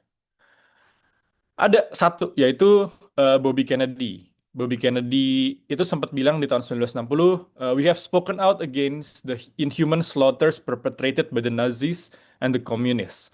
But will we speak out also against the inhuman slaughter in Indonesia, where over 100,000 alleged communists have not been perpetrators but victims?" Tapi bisa dilihat cuma Bobby Kennedy yang saat itu condemn. Ada beberapa akademisi yang sudah condemn lewat beberapa seminar ya. Aku juga baru lihat ada buku namanya Silent Slaughter, itu diterbitkan oleh aduh kok lupa namanya, tapi itu adalah hasil daripada konferensi di Columbia University juga yang mengumpulkan akademisi-akademisi untuk condemning dan juga memperlihatkan keterlibatan US di G30S. Dan ada beberapa nama seperti Bertrand Russell, Noam Chomsky juga. Tapi itu hanya sebagian kecil dari the whole US and also the Western.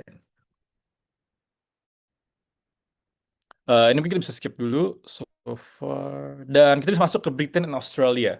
Jadi UK dan Australia itu juga supporting di bagian media ya. Ini sebenarnya ada satu dokumen yang menarik perhatian. Ini di Desember 1964, hampir setahun sebelum G30 terjadi. Di minutes of meeting-nya dikatakan, "A premature PKI coup may be the most helpful solution for the West, provided the coup failed." Dan sebenarnya keterlibatan UK di politik Indonesia itu bukan terjadi 65 doang, tapi juga sebelumnya pas zaman konfrontasi. Dan konflik antara UK dan Indonesia itu juga udah sejak konfrontasi ini ya, karena Malaysia mau dibentuk oleh UK dan Australia dan New Zealand sebagai sesama negara Commonwealth membantu untuk pembentukan Malaysia dan segala macamnya. Nanti mungkin di lain waktu kita bisa bahas lebih banyak tentang konfrontasi juga. Jadi timelinenya ada keterlibatan Barat itu dari zaman PRI Permesta, konfrontasi dan sampai G13 dan setelahnya gitu. Itu mungkin 3 timeline penting. Semoga aku nggak miss yang penting lainnya. Nah, selain itu Inggris pun juga membuat sebuah newsletter, newsletter propaganda namanya Kenyataan-Kenyataan. Nah, ini dibuat oleh Edwin, kalau nggak salah namanya, di Singapura ya. Dan dia juga menjadi salah satu alat untuk fabrikasi eh, fakta dari G13 dan setelahnya. Dan newsletter ini juga bisa dilihat sangat anti komunis pada saat itu.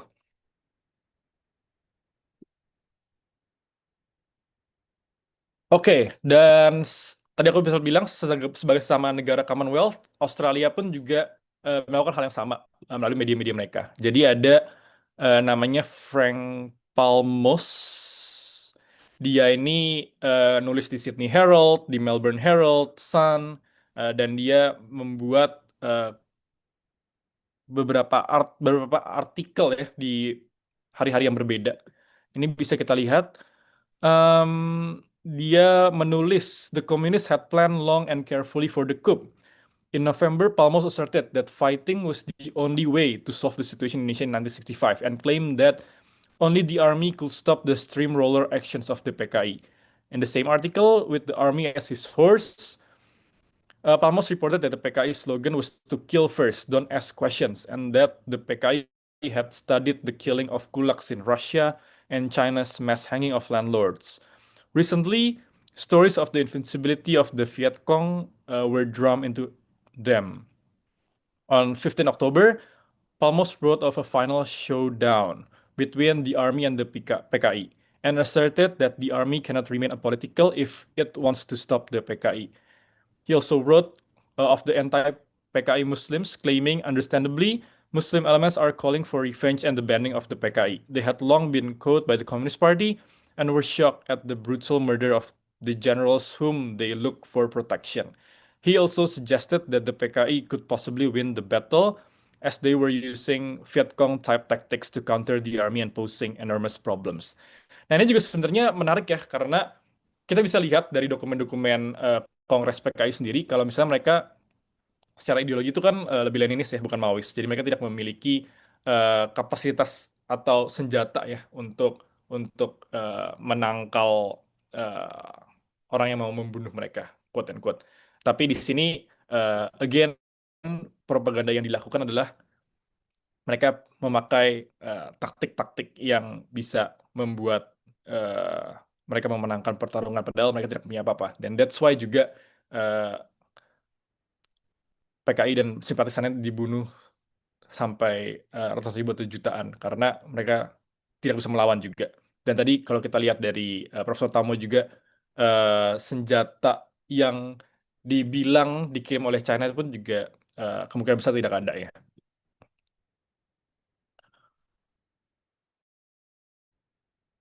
Oke, dan yang menarik juga dari segi lain adalah permisifnya lingkungan internasional ya pada saat G13 terjadi. Tidak ada eh, protes di negara-negara barat, hampir tidak ada. Dan juga shared ideology international silence reflected shared anti-communist ideology and strategic interest among Western powers and strategic victory. The transformation of Indonesia from non-aligned movement leader into reliable Western ally was welcomed across capitals in Washington, London, and Canberra. Australia participated in the psychological warfare through Radio Australia and would later participate in the Phoenix program in Vietnam, a similar targeted assassination campaign that employed blacklists and systematic murder echoing the methods used in Indonesia. Oke, gimana dengan respon dari China dan Soviet? Mungkin tadi China sudah disampaikan oleh Profesor Taomo juga banyak, di buku juga lengkap banget. Tapi kalau Soviet pun juga sebenarnya tidak jauh berbeda ya. Eh, Soviet di media di Soviet juga sebenarnya mengkomparasi G30S pembunuhan ini dengan White Terror di Rusia tahun 1917. Tapi Soviet tidak melakukan apa-apa juga. Beberapa evidence suggest that of Soviet officials believed the Indonesian had it coming, that the PKI's peaceful strategy had been strategically foolish, particularly given the party's poor relation with Moscow during the Sino-Soviet split. Nah, sebenarnya ini kita bisa lihat lagi dari tahun 55 sampai 59 ya. Jadi tahun 55 itu PKI menjadi salah satu partai yang bukan memenangkan sih, peringkat 3 kalau nggak salah di pemilu. Jadi ini komunis versi sangat demokratis gitu ya. Dan tahun 57 di beberapa tempat PKI menyusul PNI dan Masyumi dan partai-partai lain jadi nomor satu, terutama di Jawa, eh, di Pulau Jawa ya. Ini juga menarik karena eh, approach PKI itu berbeda dengan eh, partai komunis di negara-negara lain ya, karena mereka lewat jalur si demokrasi ini. Dan again itu karena ideological views mereka yang lebih ke Leninis daripada ke Maois dan segala macamnya. Nanti bisa dilihat juga bagian 55 sampai 59 ketika eh, shift ya dari shift ke demokrasi terpimpin juga, dan bagaimana PKI saat itu eh, ada di antara beberapa hal yang mencengkram ya. Tapi juga satu sisi mereka juga support Soekarno dalam demokrasi terpimpinnya juga saat itu. Oh, ini sebenarnya ada video dari Associated Press tentang attack di China's Embassy ya, yang tadi juga sempat dimention oleh Profesor Taomo. Tapi nanti teman-teman bisa lihat juga di YouTube aja, channelnya AP Archives. Kita cepat karena udah hampir 30 menit. Dan eh yang mungkin ini kita bisa bisa close di Jakarta Method as global template. Jadi ini salah satu kesimpulan dari bukunya Vincent Bevins ya. Indonesia's transformation through mass violence succeeded in achieving core Cold War objectives, eliminating a major communist party, securing a strategic archipelago nation for the Western Bloc, and opening a resource-rich country to the Western capital. The perceived success of this approach led to its replication elsewhere. Ada di Guatemala tahun 1966, ada di Vietnam 1968, dan di Chile tahun 1972. Dan salah satu quote buat menutup slide kali ini adalah "No one cared as long as they were communist that they were being butchered" dari Howard Federspielt State Department. Nanti mungkin again di group resources aku bisa bagikan beberapa archives yang sudah aku digitalisasi ya, dari koran-koran Angkatan Bersenjata, Berita Yuda, dari Visum Jenderal, dari CIA, MI6, dan lain-lainnya juga. Mungkin itu dulu. Oke. Terima kasih banyak ya Kak Nat. Ini lagi-lagi sangat banyak informasi baru yang didapatkan nih. Rasanya kayak baca 3 buku in one sitting. Terima kasih Kak Nat. Mungkin kalau bisa dirangkum, lagi-lagi tragedi 1965 ini dan berdirinya dan berkembangnya Orde Baru ini tidak terjadi di ruang hampa begitu ya. Dan sebenarnya tadi Kak Nat sudah bercerita build up dan keterlibatan aktor internasional ini juga sudah mulai dan terjadi sebelum tahun 1965.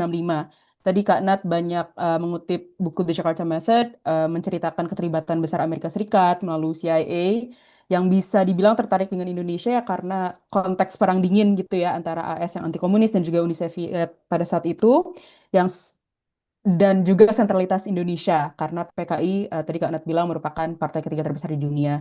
Dan ini juga keterlibatannya melalui berbagai cara, mulai dari pelatihan langsung militer dan ideologi di tahun-tahun 53-54, penggenjotan propaganda yang mendukung berdirinya pemerintahan Soeharto ini, dan kekerasan-kekerasan yang terjadi, dan nantinya juga pemberian economic rewards begitu ya ke pemerintahan Soeharto setelah berdirinya Orba, dan ini tentunya disokong oleh beberapa negara berbeda, termasuk United Kingdom dan Australia, namun juga complicity dari negara-negara tersebut gitu. Begitu. Nah, ini kita tentunya akan memiliki sesi Q&A juga untuk Kak Nat, dan ini ada beberapa pertanyaan juga yang sudah di chat, dan ini kayaknya Kak Amiruddin juga udah angkat tangan. Tapi mungkin karena keterbatasan waktu, kita lanjut dulu ke presentasi selanjutnya ya. Ini ada Profesor Brad, nanti Kak Amiruddin, Kak Paramita, dan pertanyaan-pertanyaan yang ada di chat bisa ditampung dan bisa dibahas di akhir. Halo Profesor Brad, apakah sudah terhubung?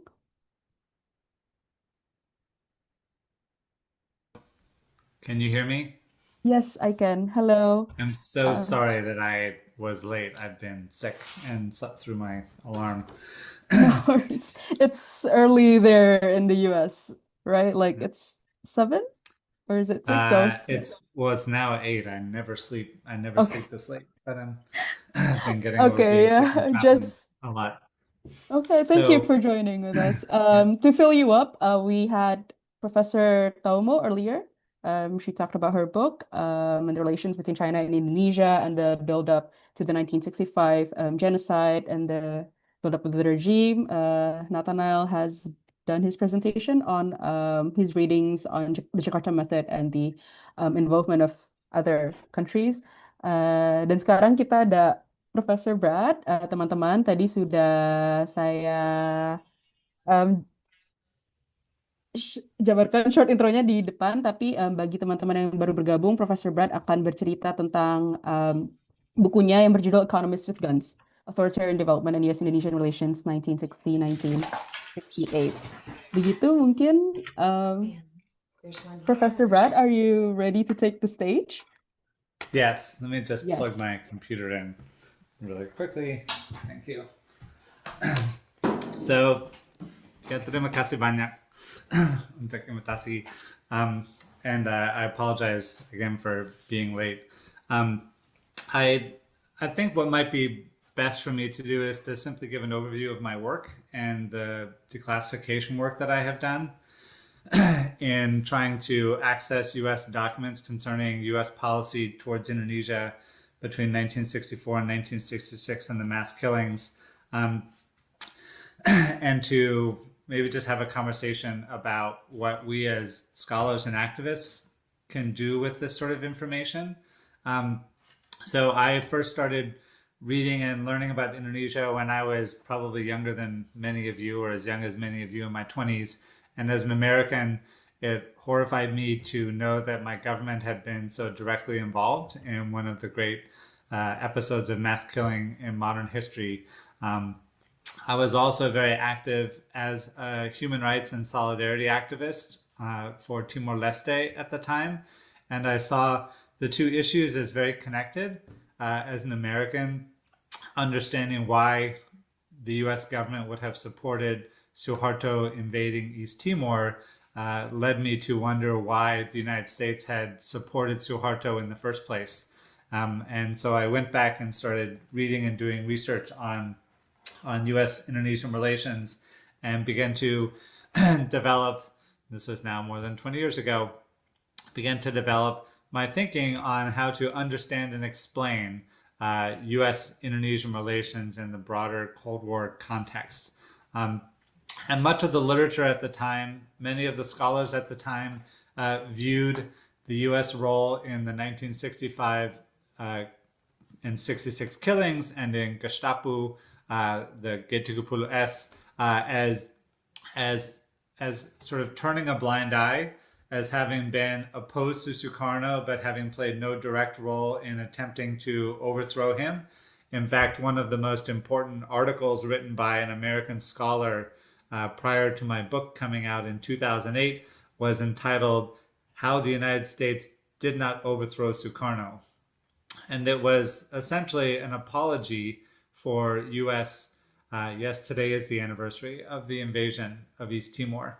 And the historian David Webster on his website has actually posted some new documents from the United States, or from the United Nations, that he has recently digitized. And I can try and drop the link. I can try and drop the link in the chat for those of you who might be interested. Actually, here we go. I'm going to drop the link in the chat here. Oops, how can I get back? Here we go. I'm going to drop the link in the chat. So I've always seen my research on Indonesia and Timor as being connected, and I have tried to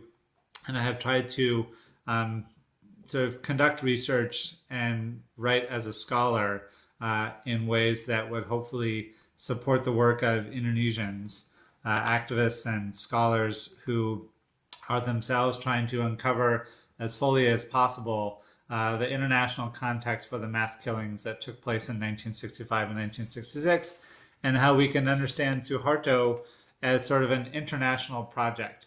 That Suharto was responsible for the mass killings. He himself oversaw and carried them out, as Taomo and Jess Melvin and lots of other scholars have shown, but that Suharto could not have accomplished and carried out these mass killings without the military, the economic, and the political support of other countries, especially the United States, which was the leading supplier of economic and military assistance at the time. And so I developed a theory of what I call military modernization, or sort of military modernisasi, to explain why it is that many Indonesians and Americans came to support an authoritarian government in Indonesia, believing that Indonesians were sort of too backwards and unready for democracy, and that a military dictatorship was the best kind of government for Indonesia at its particular stage of economic and political development.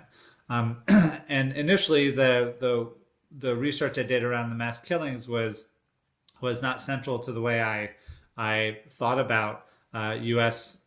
relations with Indonesia, but it became clear as I was doing the research that the 1965 and 1966 killings were in fact one of the most important episodes of the Cold War, not just for Indonesia, but for Southeast Asia, and that it was the destruction of the PKI and Suharto's emergence as the ruler of Indonesia, which in many ways was the turning point of the Southeast Asian Cold War.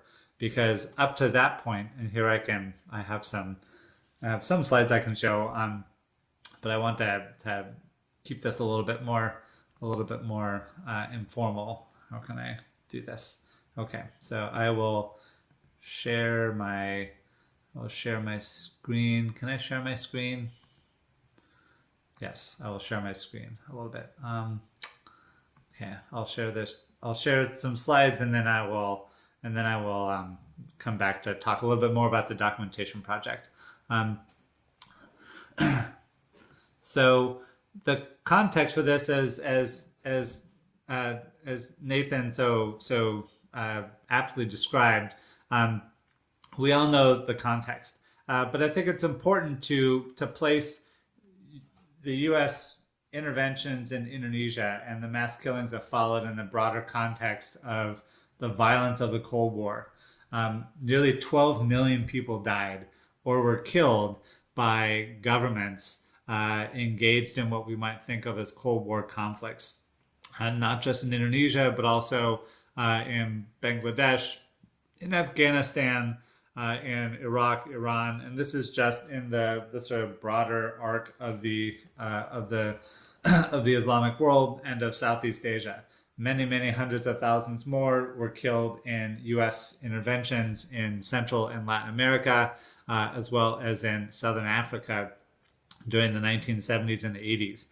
And so we should think about Indonesia's mass killings in this broader context in which the United States, and to a much lesser extent the Soviet Union, were intervening in the affairs of other countries, as Vincent Bevins has written about in his book, to try and direct the political and social development of those countries along lines that were compatible with Western interests, and that supporting military dictatorships was a key sort of tactic in achieving the broader goal of advancing Western economic and geopolitical interests in the post-colonial world.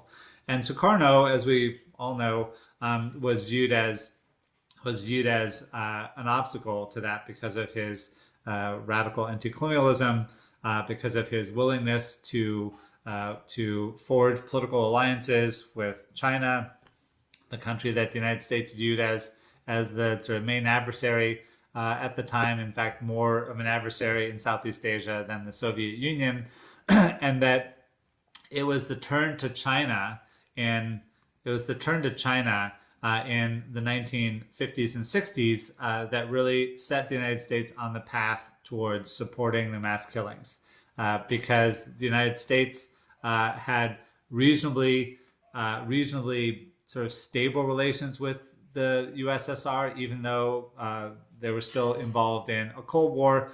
But it was the turn to China, the tilt towards China in the Sino-Soviet split, that radicalized both United States and Soviet policy. This turn toward China had several implications, one of which was support for confrontasi with the British over the formation of Malaysia, but an equally important consequence of Sukarno's turn towards the Soviet Union was that Mao Zedong and other Chinese officials pressed and supported the PKI to become more militant in its advocacy of land reform and its calls for an arming of peasant organizations, and its willingness to challenge the army and to create more conflict in ways that Chinese leaders thought would heighten the contradictions in Indonesian society and make it possible for the PKI to emerge as the leading political movement. And so the United States saw this, Britain saw this, and in 1964 and early 1965, they concluded that if they didn't do anything, that Indonesia was going to drift further and further into the so-called communist camp. And one of the things that I have tried to do in my research, which deals directly with G30S, is to understand exactly what the focus of U.S. and British covert operations were in 1964 and 1965. There is an older scholarship which tried to argue that the United States was somehow directly involved in the events of September 30th, 1965. I have never been persuaded by these arguments because I don't think that the evidence supports those arguments. But what I think is very, very clear is that beginning in the fall of 1964, that the United States, the CIA, the Lyndon Johnson administration, had begun to accelerate covert operations aimed at creating a clash between the Indonesian army and the PKI. They were doing this at the very moment that they were escalating the war in Vietnam. So we should understand the escalation of U.S. covert operations in Indonesia as part of a larger project to wage war in Southeast Asia and against Southeast Asia. And by November of 1964, this is 10 months before G30S, the Johnson administration had decided upon a covert operation, a covert action program to try and support anti-communist elements inside Indonesia and to essentially create the conditions for a clash between the army and the PKI, which they hoped would provide the justification for the destruction of the PKI. And it's challenging sometimes as a historian to reconstruct exactly what this looked like because the evidence is very thin. The United States has released very, very little of the documents from these covert operations. But what we can do is piece together the statements of U.S. and other Western officials who, in the fall and spring of 1964 and 1965, were making it clear what they hoped would happen. And so I have concluded that the goal of U.S. covert operations during this time and the goal of British covert operations at this time was to try and induce or convince the PKI to launch a premature bid for power, believing that this would provide the justification, the legitimacy for the Indonesian military to then annihilate the PKI. And so in December of 1964, British officials noted to each other that a premature PKI coup may be the most helpful solution for the West, provided that the coup failed. And if you're wondering, yes, that sounds exactly like what G30S ended up being. The U.S. ambassador to Indonesia, Howard Jones, said something similar at a meeting of U.S. ambassadors in the Philippines in March of 1965, openly discussing the U.S. hopes that a failed PKI coup may be the signal for a turnaround in Western fortunes inside Indonesia. Now, we might ask, why did U.S. and Western officials sort of want a failed PKI coup or a failed sort of coup attempt? And the reason, of course, is that the PKI was not an armed movement, that supporters of the Communist Party inside Indonesia did not have weapons, and that the army, up until that point, had not expressed a willingness to use decisive force to try and crush the PKI because of their fears of Sukarno's political power. The hope was that by using covert operations, especially propaganda, paying off anti-communist political parties and movements to create conflict inside Indonesia, that they could convince the PKI that the army was preparing to overthrow Sukarno, and that this would give the PKI the incentive to try and strike first. And having struck first, the army would then be able to justify intervening and crushing the PKI, claiming to save Indonesia from communism. And this is, in fact, exactly what happened.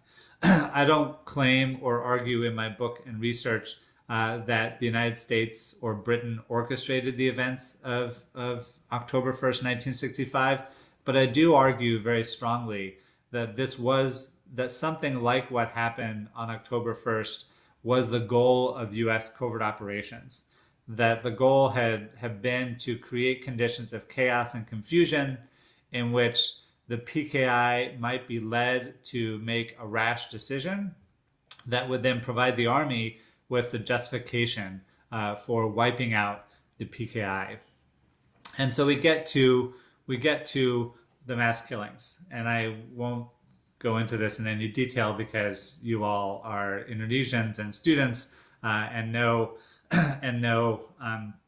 what the context of these mass killings was.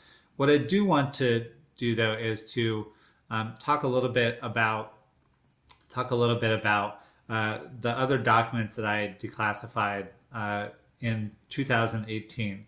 Now, in my book, Economists with Guns, I use the documents that are available as of 2000 or so to try and describe U.S. policymaking, arguing that the United States was well aware of the killings that were taking place, that the United States and other Western governments were in daily conversation with each other about the nature and extent of the killings, and that U.S. officials knew that the military assistance they were giving to the Indonesian army was being used to carry out a campaign of mass murder against unarmed civilians. And as an American, this to me is the most important conclusion and the most important findings of my research, that the United States government was a willing accomplice to the Indonesian army and its affiliated militias as they carried out this campaign of mass murder. And I thought that when I published Economists with Guns, that there wasn't much more to be said on U.S. policy because we were very unlikely to get access to the covert files of the Central Intelligence Agency.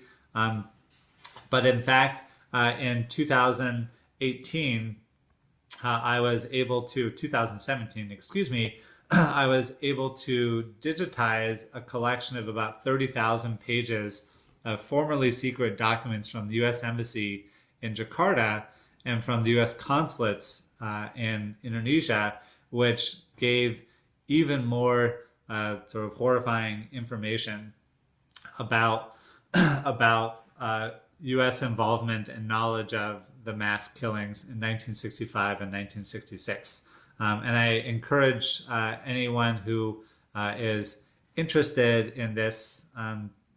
I've published this many times before, but if you're interested, you can read about the documents here. But more importantly, if you are interested, let me go back here. That's not what I'm trying to do. I'm going here. Hold on just a sec. I apologize. I'm gonna stop sharing for a sec so I can get my screen back up.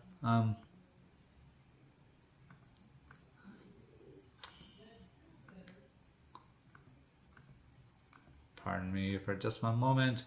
Okay,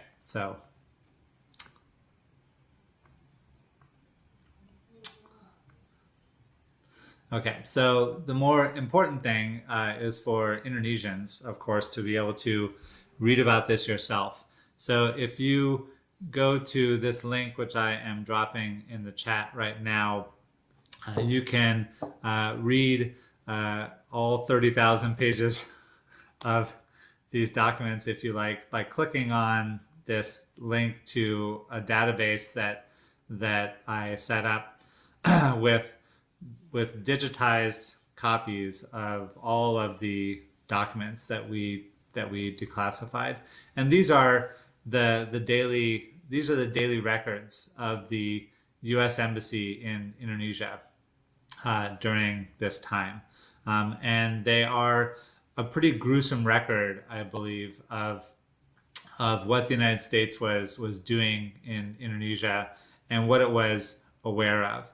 And I've talked about this before, and I'm happy to take some questions about this. But the conclusion that I drew and what I think the documents show is, one, that the United States was monitoring the mass killings in Indonesia on a sort of day by day, even hour by hour basis. And as soon as the mass killings started in October of 1965, the United States and other Western governments were monitoring the event very, very closely. They have better intelligence in many ways than the Indonesian army. They were providing intelligence to the Indonesian army, as we know, in the form of lists of Communist Party members that the Indonesian army did not have access to because their intelligence at the time was simply not very good. But the documents, I think, reveal a couple of key things. One is that the United States was deeply aware of the regional dimensions of the killings. That they were very much aware of the fact that the army was carrying out the killings by traveling around the country and essentially carrying out demonstration killings that it would then encourage local militias to continue with after they left. And the documents show a huge range of other things as well. One of the most important things that I think the documents show is that the United States was aware from the very start of the killings. Another important finding was that the United States, and maybe the most important finding, was the repeated acknowledgement by U.S. officials that almost everyone being killed by the Indonesian army after 1965 had no knowledge of the events of Gate 30S. Now, we know that the propaganda of the Suharto regime has always been that the Communist Party, that everyone who sympathized with the Communist Party was involved in and responsible for the events of September 30th, 1965. And I think these documents show conclusively that Western governments knew that the vast majority of Indonesians had no knowledge of what had happened on September 30th and October 1st, 1965.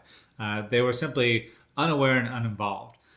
And I think that these documents strongly support the work of John Rusa and others who have argued that the September 30th movement was a small operation between the sort of leading members of the Indonesian Communist Party and middle-ranking army officials, but that only maybe half a dozen PKI officials knew what was happening, and that the entirety of the Indonesian Communist Party in Indonesia and all of its supporters were neither involved nor aware of what was happening.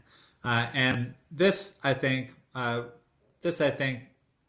provides a sort of rather striking conclusion, which is that the United States, was deliberately supporting a genocide and a sort of campaign of mass murder against people that it knew to be uninvolved in the events of September 30th.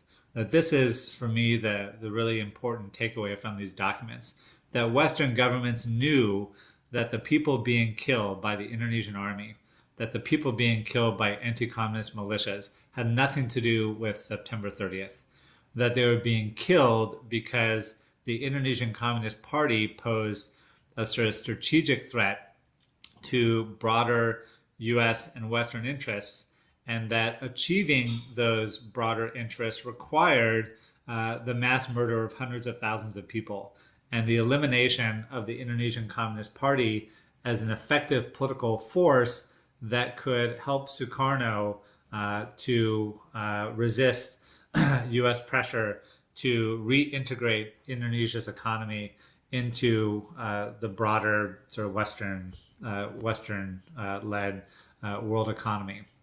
And there are many other things that I think the documents show. But I think that Indonesians have rightfully been doing the most important research on this front. And like in many ways, I'm an old man. I wrote about many of these things sort of a long time ago. I think that the more important research and the more important scholarship is being done by people such as Pak Nathanael and others who are a new generation of Indonesian historians who are taking ownership and responsibility for helping to educate Indonesians as to what happened in 1965 and 1966. I think this is where most of the exciting research is coming from. But I still think there is value to placing these mass killings in a broader international context. And understanding, as Vincent does in his book, The Jakarta Method, that the mass killings in Indonesia were important events in world history, that they weren't just important events in the history of Southeast Asia or in the history of the Southeast Asian Cold War, but they were important events in world history to the extent that they provided a model for other governments in other parts of the world for how to carry out these campaigns of mass murder and repression against their own citizens, because Suharto demonstrated that it could be done and demonstrated that there would be a payoff if they did so, that Western governments would provide economic and military and other forms of assistance to governments that were willing to wage war on their own people and bring to power governments that were willing to work for Western interests. And I think that this is another really important global lesson of the mass killings in Indonesia. I'll stop there because I've already feel like I've talked too long, and I am much more interested in questions and discussion. Thank you. Oke, thank you Professor Brad. Jadi tadi pembicaraan Professor Brad itu sangat melengkapi presentasi kita yang pertama dan kedua hari ini ya. Jadi dimulai dari melihat Soeharto sebagai proyek internasional, di mana pada tahun 1965 dan 66 merupakan salah satu episode penting di Perang Dingin. Tadi Profesor Brad sempat menyebutkan, tidak hanya untuk Indonesia, tapi juga di Asia Tenggara dan nantinya direplika di berbagai negara yang berbeda di dunia. Di kolom komentar, Profesor Brad juga sudah membagikan beberapa sumber ya, Beberapa di antaranya berisikan dokumen-dokumen yang telah terdeklasifikasi yang menunjukkan keterlibatan dan dukungan Amerika Serikat terhadap genosida di Indonesia tersebut. Mungkin selanjutnya kita akan mulai menampung pertanyaan. Ini kayaknya udah ada banyak banget. Tadi juga ada beberapa orang yang sudah menunggu gitu ya dari sesi Kak Nathanael sebelumnya. Jadi mungkin kita bisa mulai menanggapi pertanyaannya, if that's okay, Kak Nat dan Professor Brad. Mungkin kita mulai dengan orang-orang yang sudah raise hand. Di sini ada Kak Amiruddin ya. Silakan Kak. Terima kasih. Assalamualaikum warahmatullahi wabarakatuh dan selamat malam. Pertanyaan ini saya tujukan kepada Dinda Nathanael Pribady. Eh, saya sekaligus sebagai pengajar guru sejarah di Kalimantan Timur. Sangat menarik apa yang disampaikan tadi tentang Orde Baru yang diawali dengan peristiwa gerakan 30 September 1965.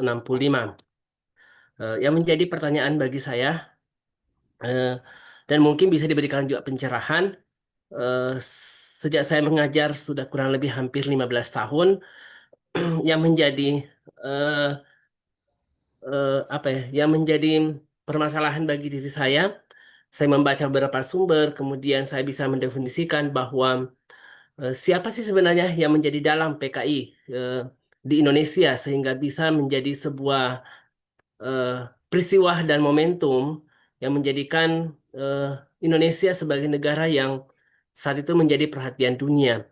Dan sampai hari ini bukan saya masih bertanya-tanya karena beberapa sumber yang saya baca, saya bisa menyimpulkan bahwa yang menjadi dalam PKI itu adalah PKI sendiri. Tapi mungkin dari Dinda Nathanael Pribady bisa memberikan sedikit gambaran atau sumber-sumber yang lain tentang siapa sih yang menjadi dalam PKI di Indonesia pada tahun 1965 yang disebut dengan peristiwa Gerakan 30 September. Kemudian saya juga sedikit berpendapat ya menyampaikan bahwa salah satu faktor Timur Timur itu berintegrasi dengan Indonesia. Beberapa sumber yang saya pernah baca eh, disampaikan bahwa salah satu faktor penyebabnya Timur Timur itu diambil oleh Indonesia saat itu adalah untuk membendung pengaruh PKI atau komunis di Asia Tenggara karena Timur Timur itu dianggap sebagai negara yang paling strategis saat itu menjadi em, celah atau jalur masuknya komunis di Asia Tenggara. Maka dengan sigap pada saat itu Indonesia mengambil alih meskipun berbagai macam kontroversi pada saat itu pengambil alihan Timur Timur dan berintegrasi dengan Indonesia. Tapi sepemahaman saya Timur Timur diambil itu adalah salah satu upaya adalah untuk membendung pengaruh komunis di Asia Tenggara saat itu. Mungkin Dinda Nathanael bisa sedikit memberikan gambaran tentang pendapat saya. Terima kasih. Assalamualaikum warahmatullahi wabarakatuh dan selamat malam. Oke, terima kasih Kak Amiruddin. Mungkin kita rapel dulu ya. Mungkin Kak Taufik bisa open mic. Dan ya, Thanks. This one is for Brad. As always, really wonderful insights. Thank you, Brad. I wanted to connect something you mentioned about the US agencies monitoring events closely and even providing intelligence the Indonesian army didn't give, with a puzzling episode inside Indonesia. In the first days after the 30th September movement, the PKI's newspapers, Harian Rakyat, published articles that appear to praise or defend the movement, right? And perhaps out of confusions or as an attempt to protect Sukarno. So in hindsight, it was a major political miscalculations, I think. It ended up reinforcing the army's claim that the PKI was behind the movement. I think a claim that the US also quickly accepted and helped disseminate. So my question is, how did this early PKI confusion factor into the way the events were interpreted internationally? And to what extent did the US intelligence use this, let's say, ambiguity to justify endorsing the army's narrative and the subsequent campaign of genocide or mass violence? So to put it differently, did the PKI's early missteps simply make it easier for Washington to embrace the Army's versions of events, or was the US already predisposed to do so regardless of what the PKI actually said or did? That's a very good question. There are two ways to answer it. One is to think back to the nearly year-long covert operations that the United States and Great Britain were engaged in at the time, and to ask how much media manipulation was a central goal of a central tactic to U.S. and British covert operations. Up until recently, I long held the position that I don't. There were some scholars who used to argue that the CIA actually, or that Indonesians wrote the PKI editorial supporting G30S at the behest of the Central Intelligence Agency, or that this was part of U.S. covert operations. I think that it is plausible that this took place, but I think that the more likely conclusion, or at least in my view, the more likely explanation is that because the vast majority of PKI cadre and leaders had no idea what was happening and had no idea what had unfolded, that they were attempting to read the situation and respond in the ways that they thought would support Sukarno, and that the editorial in Harian Rakyat was a well-intentioned but strategically disastrous attempt to position the PKI on the side of Sukarno in what they hoped would be an unfolding battle between Sukarno and the army for political leadership. There was lots of black propaganda being pumped into Indonesia by both the United States and Great Britain. And there's much better research and much better understanding now, in particular of British covert operations, because the British had a different interest than the United States did in events in Indonesia. They were trying to stop the army from prosecuting the war with Malaysia. And so they were attempting to sow as much confusion as possible inside Indonesia so that the army would be distracted. If the army was distracted by killing Communist Party members, they would not have the time and resources to wage war in Kalimantan and Borneo. So the British and the US had slightly different interests and slightly different incentives for waging covert war and covert operations in Indonesia. But both had an interest in destroying the PKI for their own independent purposes. And it's very, very clear that that US and British covert operatives were taking whatever information they could and disseminating it back inside of Indonesia, placing, helping to place articles in newspapers and more importantly, amplifying the army's own propaganda internationally to blame the events of September 30th solely on the PKI. This is important because we know, I think, that by September 2nd or September 3rd, that the CIA itself actually understood, I think, fairly accurately what had happened. And I don't say this to in any way justify what the army did. Nothing can justify the mass killings of hundreds of thousands of people.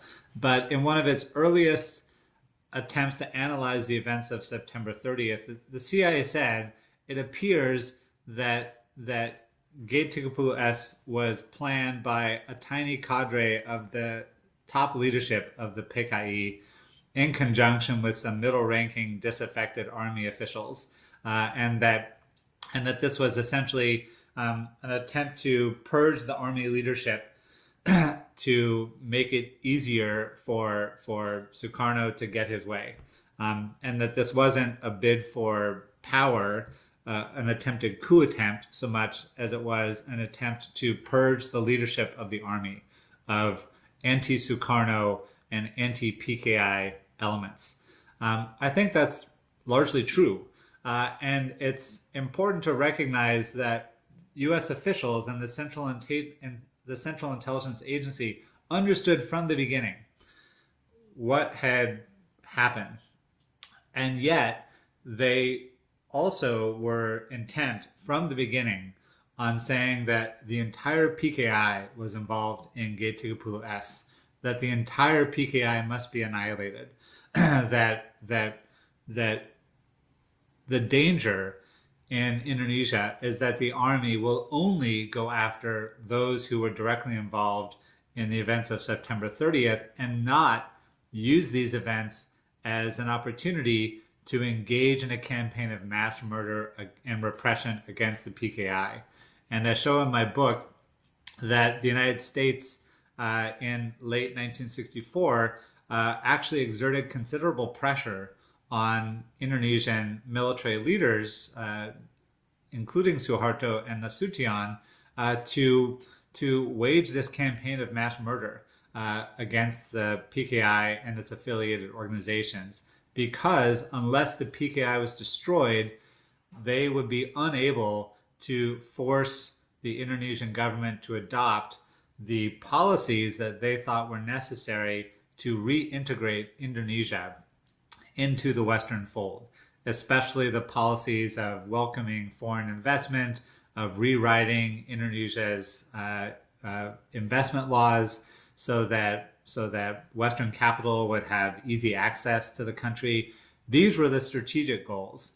And as long as the PKI still existed, it would be very difficult, if not impossible, to achieve those goals. And so the mass murder of PKI members was the indispensable prerequisite for achieving these broader goals. And the U.S. knew this from the very moments that the September 30th movement failed, and yet they were determined to press the army and support elements of the army that were determined to use this moment to try and destroy the PKI once and for all, because they didn't think they would get another chance. I hope that answers the question. Yes, it did. Can I have a quick follow-up question then? Sure.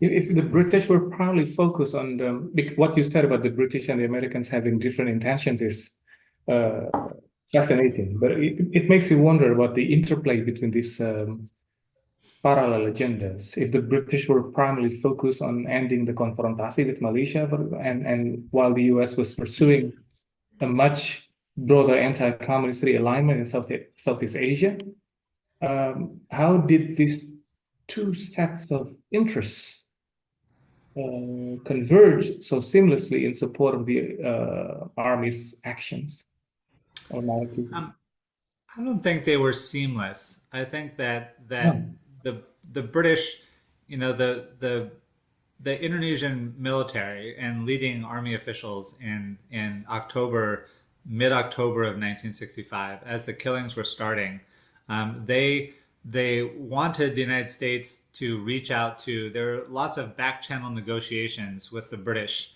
and before they began the campaign of mass killings, the army was seeking reassurances from U.S. officials that the British Army and the British government would not take advantage of the Army's vulnerability to improve its position militarily in Malaysia and in Kalimantan. So the Army, the Army was not really committed to waging confrontasi. They did so because of Sukarno, but in order to back down, they needed some reassurances that the British would not take advantage of their moment of weakness to improve their military position. And so the United States brokered an agreement in late October of 1964 that the British would not attack Indonesia as long as the military was going after the PKI, in the expectation that once the army had finished destroying the PKI, that they would wind down confrontasi and seek a political settlement to the confrontation with Malaysia, which is exactly what happened. And I think that it shows that the British, as one British official put it, wanted to create chaos for its own sake inside Indonesia to distract the army so that they would have to focus more on Indonesia's internal problems rather than attacking Malaysian forces in Kalimantan and elsewhere. And I think that they were willing to support and participate in these covert operations because it also gave them breathing space and not having to fight this war, which was a distraction for this was Britain's largest military operation, after 1950 in east of the Suez Canal. It involved Australian, New Zealand, and other sort of army personnel, and so it was a huge political and military commitment, and they were very anxious to do anything that they could to wind down that conflict, which was a huge distraction from the Middle East, which was where Britain's interests primarily lay, as well as maintaining good relations with Malaysia and Singapore, which confrontasi was a distraction from. Kurang ajar. Thanks so much, that really clarifies things. Thank you, Professor Brad. Thank you, Kak Taufik, untuk pertanyaannya. Mungkin ini tadi Professor Brad juga sekaligus menjawab sedikit pertanyaan dari Kak Amarudin ya, tentang dalang, siapa dalangnya sih gitu.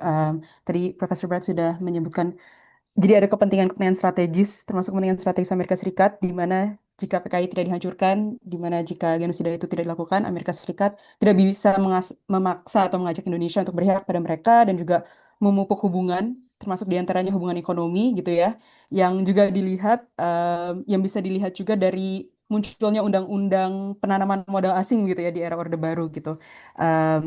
Setelah terjadinya genosida dan juga berdirinya rezim Orba ini. Mungkin bisa Kak Nathanael kalau misalkan mau menambahkan bisa, dan setelah itu kita bisa mengambil pertanyaan dari teman-teman lain yang udah mengangkat tangan ya. Kak Nathanael, ada yang mau ditambahkan kah? Yeah, thank you Professor Brad for the answer. Actually aku pengen nambahin juga.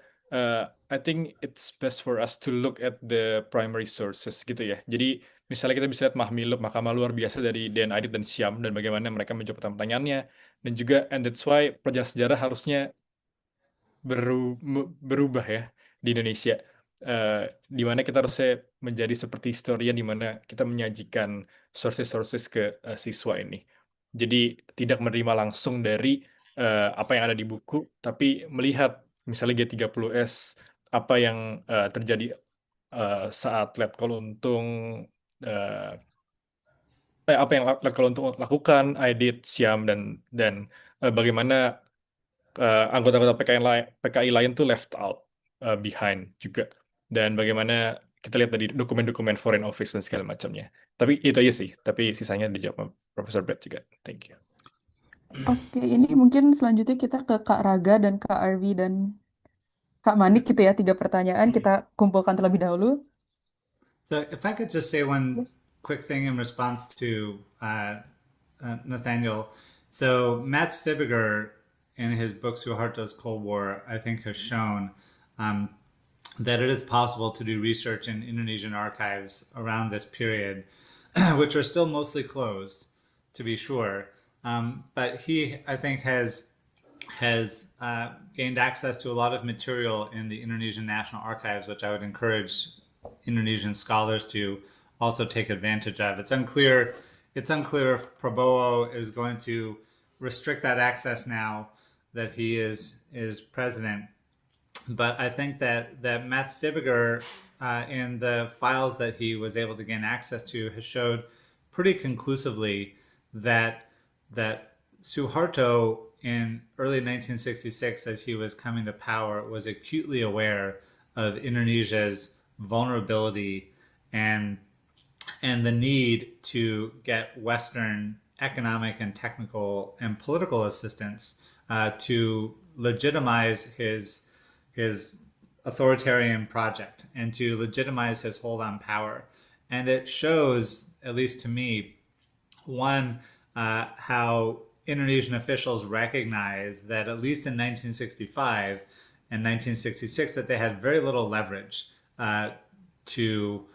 very little leverage with Western governments. That Western governments had the political power to essentially force them to adopt policies which were against the interests of Indonesia, even against the interests of a corrupt authoritarian regime that was trying to, enrich itself. And that the policies that Indonesia implemented, especially the passage of a foreign investment law, which was literally written by American business consultants, which I document in my book, that these policies were a reflection of Indonesia's vulnerability and dependence on Western governments, including and most importantly Japan in 1966, to reconstruct Indonesia's economy and create the political conditions of stability which would allow the army and Suharto to consolidate their political control. Without Western assistance, Suharto would never have been able to do this. And I think that Matt's work demonstrates that Indonesians were very clear-eyed in the challenges that they faced after having destroyed the PKI and consolidating the new order. And I think that for historians who are interested in pursuing research on these topics, I think that Matt has shown that there is a lot more that can be done with Indonesian sources, combined with sources from outside Indonesia, and that there are many new insights that can be gained, which I think return agency primarily to Indonesians. And I think it's important that we as Western scholars writing about Indonesia, but who are not Indonesian, that we do not fall into the trap of saying that the West was responsible for everything. Indonesians were making these decisions, and I think that it's important for Indonesian historians to uncover the record of their own agency, as well as to understand as clearly as possible the degree to which Indonesia's sort of options were constrained by their structural dependence upon the West, and especially upon governments that provided it with economic and military and technical assistance like the United States. Thank you, Professor Brad. Kak Raga, bisa open mic? Mungkin secara cepat menanyakan pertanyaannya. Saya ingin bertanya tadi kepada saya, suaranya kedengaran atau tidak? Saya ingin bertanya kepada Nathanael tadi bilang tadi hasil visum dari para jenderal itu dengan yang di koran itu berbeda gitu. Saya ingin tanyakan bagaimana waktu itu reaksi publik sama dengan Soeharto, bagaimana itu dengan perbedaan dari hasilnya. Kak Arvi?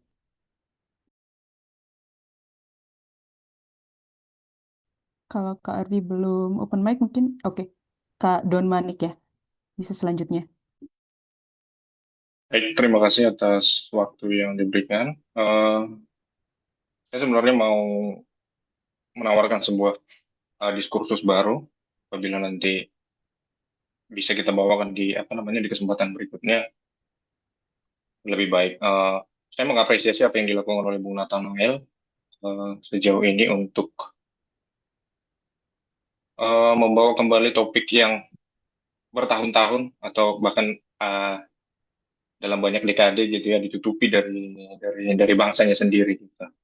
Nah, saya adalah individu Indonesia yang bertahun-tahun gitu menyimpan banyak pertanyaan sampai saya akhirnya memutuskan untuk kuliah di ilmu sejarah, melakukan studi terhadap sejarah bangsa sendiri. Tapi agak memprihatinkan sampai saya menerima gelar sarjana di bidang ilmu sejarah. Topik tentang 65 adalah topik yang paling disembunyikan dari kajian studi, bahkan di tataran S1 gitu. Kalaupun itu dibicarakan, mungkin kita tidak punya kesempatan sebanyak scholar dari luar negeri seperti Mr. Brand atau Mrs. Zhou tadi, atau bahkan John Rosa mengutip John Rosa sendiri, saya sudah sempat menyebutnya. 65 yang menjadi fokus orang Indonesia paling utama itu adalah tentang bagaimana 30 September itu terjadi dan siapa namanya dalang yang diartikulasikan oleh Angkatan Darat dan kemudian kita kenal sebagai pemenang dari konflik ini semua menjadi penguasa Orde Baru selama 30 tahun. Artikulasi yang sering diberikan kepada bangsa Indonesia adalah PKI adalah satu-satunya dalang. Jadi bagaimana historiografi kita kemudian diciptakan, diajarkan secara masif dalam waktu yang sangat lama. Itu saya kira menutup peluang untuk membicarakan peristiwa 65 itu secara objektif sebagai peristiwa historis. Nah, yang menjadi keresahan saya dan saya ingin delivery sebagai sebuah pertanyaan adalah apakah kita masih punya peluang dan bagaimana seharusnya kita membicarakan peristiwa yang sangat sensitif ini ke masyarakat tataran akar rumput. Karena kalau kita bicara dalam forum yang semacam ini, kita terus terang ini adalah privilege bagi kita satu sama lain untuk hadir dalam forum semacam ini. Tapi ketika kita misalnya bicara ini kepada the old generation of Indonesia, kemudian the late generation, kebanyakan mereka hanya menerima informasi pada tataran apa yang terjadi dalam peristiwa itu, dan versi jawaban yang mereka terima adalah versi yang sudah ditanamkan hampir setengah abad terakhir gitu, dan kita tidak menemukan alternatif. Nah, itu yang menjadi keresahan saya yang mau saya suarakan kepada Bung Nathan. Apa Oke. kira-kira yang Anda pikirkan soal bagaimana kita harus membicarakan ini dalam tataran Oke. masyarakat yang lebih luas? Terima kasih. Oke, baik. Terima kasih Kak Raga dan Kak Don. Itu pertanyaan untuk Kak Nat. Mungkin saya juga izin sambung ya. There was a question earlier for Professor Taomo, tapi Professor Taomo also referred this question to you, Professor Brad, which echoes to what you explained earlier about it is important to return agencies primarily to Indonesian, but said agency is very much constrained by structural dependence. And so there was a question earlier on what was the role of international financial institutions such as the IMF and the World Bank in then stabilizing Indonesia's economy after 1966? Mungkin itu 3 pertanyaan untuk sesi ini sekarang.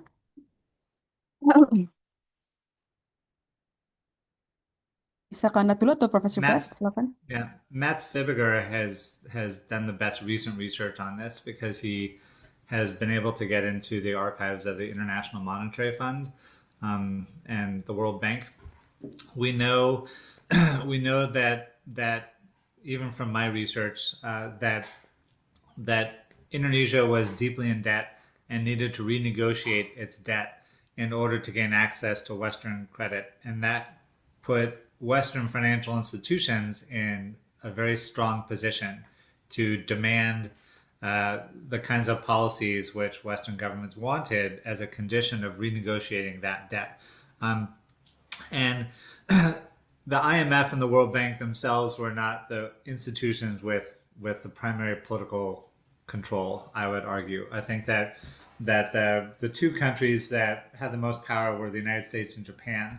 And I think that what we as scholars interested in Indonesia's history during this period need very badly is more scholarship on Japanese-Indonesian relations in the 1950s and 60s, because Japan emerged as Indonesia's largest economic aid provider after 1966, replacing the United States, which continued to provide military assistance, but it was Japan that became the primary provider of economic assistance. And both U.S. and Japan had a very clear interest in Indonesia implementing economic policies which would enable the renegotiation of debt in such a way as to send the right signals to Western capital that they could safely reinvest in Indonesia.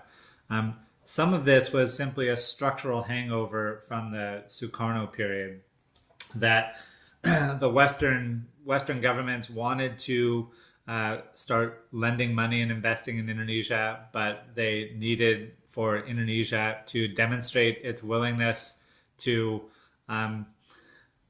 to basically spread the pain around to Indonesians in order to justify resuming loans and renegotiating debt. I argue in my book that Indonesia pioneered what later became known as structural adjustment policies, in which the Western governments forced the adoption of pro-Western, pro-market policies on countries like Indonesia as a condition for the renegotiation of their debt. This happens in the 1980s after the global debt crisis. And most historians have written about it in this context, that the United States forced governments in Africa and Latin America to open themselves up to Western investment, to get rid of public subsidies and these sorts of things, to renegotiate their debt. And we call this structural adjustment programs, or SAPs. But the US and the Western governments force a structural adjustment program on Indonesia in 1966 and 1967.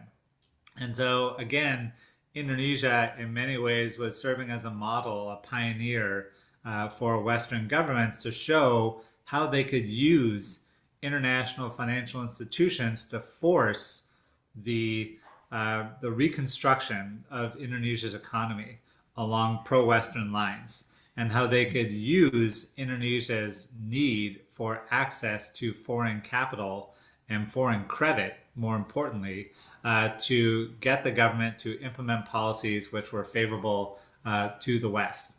Now, we should note that, of course, the Western governments and the IMF did not get everything they wanted. And so they negotiated a sort of solution which acknowledged the interests or acknowledged the political balance of power inside Indonesia, where the military had lots of influence, where the technocrats were relatively weak politically, but that they had allies internationally. And so the settlements that they achieved basically said that Indonesia could have a certain level of corruption so that Suharto and his cronies could enrich themselves, but that they needed to implement policies which would enable Western capital to come back to Indonesia on terms that were broadly acceptable.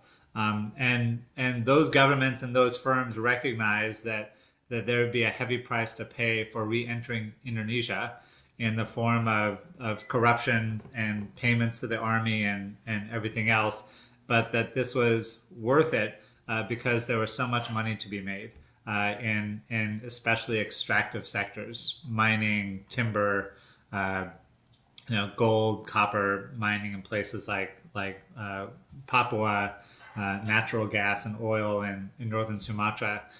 So they had this leverage and they used it to a great degree, but they also were willing to give Suharto some of what he wanted, or give the New Order regime some of what they wanted, because this would enable them to justify to themselves the price that they were paying to reconstruct Indonesia's economy, if that makes sense. Thank you. Mungkin Kak Nat mau melanjutkan? Ya, mungkin aku jawab tadi dua pertanyaan sebelumnya ya. Jadi mungkin pertanyaan pertama, the first time visum keluar dan hasil daripada analisis Ben Anderson itu muncul lewat Cornell paper ya, yang akhirnya tersebar di Indonesia di grassroots, yang kemungkinan besar ada orang dalam di pemerintahan yang coba bantu menyebarkan. Tapi setelah itu tersebar, Ben dapat persona non grata, dan akhirnya Cornell memisahkan dirinya dengan Cornell Paper, dan akhirnya mungkin si Cornell Paper itu sendiri turun. Ini teman-teman bisa lihat dokumennya judulnya Preliminary of the 1965 Coup, gitu nggak salah. Dan itu juga salah satu yang penting untuk mungkin nyambung ke pertanyaan kedua juga. Jadi penutupan fakta-fakta dalam G30 sendiri sebenarnya kita bisa lawan dari berbagai macam cara ya. Sekarang udah ada film-film seperti 40 Years of Silence, Exile, terus juga Oppenheimer punya film, sampai membuat counter naratif kurikulum. Jadi kalau di US itu ada namanya Ronald Takaki, dia bikin buku yang nge-counter Christopher Columbus dan setelahnya gitu ya. Jadi dia pakai sejarah Amerika yang multicultural dari sebelumnya. Dan akhirnya itu eh, membuat banyak orang sadar bahwa sejarah di Amerika pun eh, didesain untuk melupakan indigenous atau masyarakat adat di Amerika gitu. Walaupun itu udah ada, tapi tetap masih long due proses ya, karena akhirnya ketika Trump masuk pun mereka masih me- membuat nama Columbus Day ya, instead of Indigenous Peoples Day gitu-gitu. Nah, mungkin salah satu cara yang kita bisa lakukan untuk membuat counter narrative history atau kurikulum yang bisa disebabkan untuk akar rumput. Tapi juga tadi ada salah satu mention di chat tentang akses ke buku. Nah, itu juga penting banget ya karena dari yang aku lihat kita juga buta akan peristiwa-peristiwa sebelum 65 ya, fakta-fakta sebelumnya itu. Dan that's why mungkin perlu ada akses kepada buku-buku yang sebelumnya dilarang ini ya. Eh, Mungkin aku juga dulu terinspirasi sama archival project kayak Professor Bradley Simpsons. Ini ada beberapa buku yang udah aku digitalisasi juga di langka.logos.app. Itu ada tentang kongres-kongres Gerwani, PKI, dan segala macam yang sebelumnya mungkin sampai sekarang nggak bisa diakses di Indonesia. Tapi kita coba publish semua ya. Em, Mungkin itu jawaban aku so far sih. Ini karena di Indonesia sudah hampir jam 9 malam ya, 9 malam. Dan di Australia sudah hampir dini hari. Mungkin kita perlahan tapi pasti mulai wrap up sesinya. Mungkin ini Kak Arfi bisa secara cepat Oke, bertanya mungkin ya untuk oke. Oh, sudah terdengar? Mohon maaf. sudah Kak Arfi. Apakah sudah? Oh, oke, oke. Eh, ya kita udah ngelewatin journey yang panjang banget ya malam ini. Eh, saya mau memulai pertanyaan saya dengan sebuah saying gitu. Eh, Society who forget their history are doomed to repeat it, gitu kan. Jadi eh, kayak kita berkumpul di sini untuk ngomongin tentang keterlibatan dunia internasional dalam pembentukan Orde Baru gitu, international complicity in the making of new order. Yang itu kita pikir masih terjadi di masa lampau, yang sudah terjadi di masa lampau. Tapi kita lihat sekarang ini tetap malah rising again gitu. The fascism, the West supremacists, the totalitarian era coming back to us gitu. Padahal kita sudah fight back dulu dengan reformasi, dengan segala macam gitu. Um, yang mau saya tanyakan tuh kayak uh, where did we do wrong gitu. And then uh, kalau misalnya kita bisa lihat secara jeli apa ya perbedaan new order yang zaman dulu sama yang zaman sekarang gitu loh. Terus what can we do as people, as society with good faith gitu untuk bisa terus challenge atau bisa fight back untuk ngebuat ini tuh nggak jadi makin rusak gitu loh. The new order yang terus-terusan repress kita, the genocide, the repression of the people and everything gitu yang happening yang gak cuma di Indonesia bahkan ini udah kancah global ya kan. Jadi kayak gitu sih Kak pertanyaannya. Terima kasih. If anyone knows the answer to this question, we in America would be very appreciative because we are now also living under an authoritarian government, which is engaged in a project of white supremacy to try and deprive millions and millions of people of their rights, and to engage in a project of I think we can call it ethnic cleansing of immigrants who are living in great fear in this country at the moment. And I think that on the one hand, we need to think creatively as scholars and as activists and just as citizens about how we can resist and mobilize in authoritarian environments. And Indonesians, of course, have a lot of experience in this that I think is useful for thinking about how to resist the dangerous tendencies inside Indonesia right now towards greater authoritarianism, towards revival of the military's role in politics, that Indonesians can primarily rely upon their own experience for those lessons, and talk to your elders, those who haven't decided to get on the Prabowo Gerindra train, but just because we resist doesn't mean we will always win. I think that oftentimes we spend years in these environments attempting to simply sort of stay active and prevent ourselves from feeling despair at the bad things that the government is doing in our name or in the name of someone else. And it's really important to find small daily ways of connecting to other people who see what is happening and who are determined to fight it in whatever way they can. Just yesterday, I was in a training for people who want to volunteer to help immigrants in the United States who are going to court and who are having to report to what is called ICE in our country, and who are facing arrests and disappearance. And this is one small thing, but many people in the United States are asking questions very similar to what people in Indonesia are asking.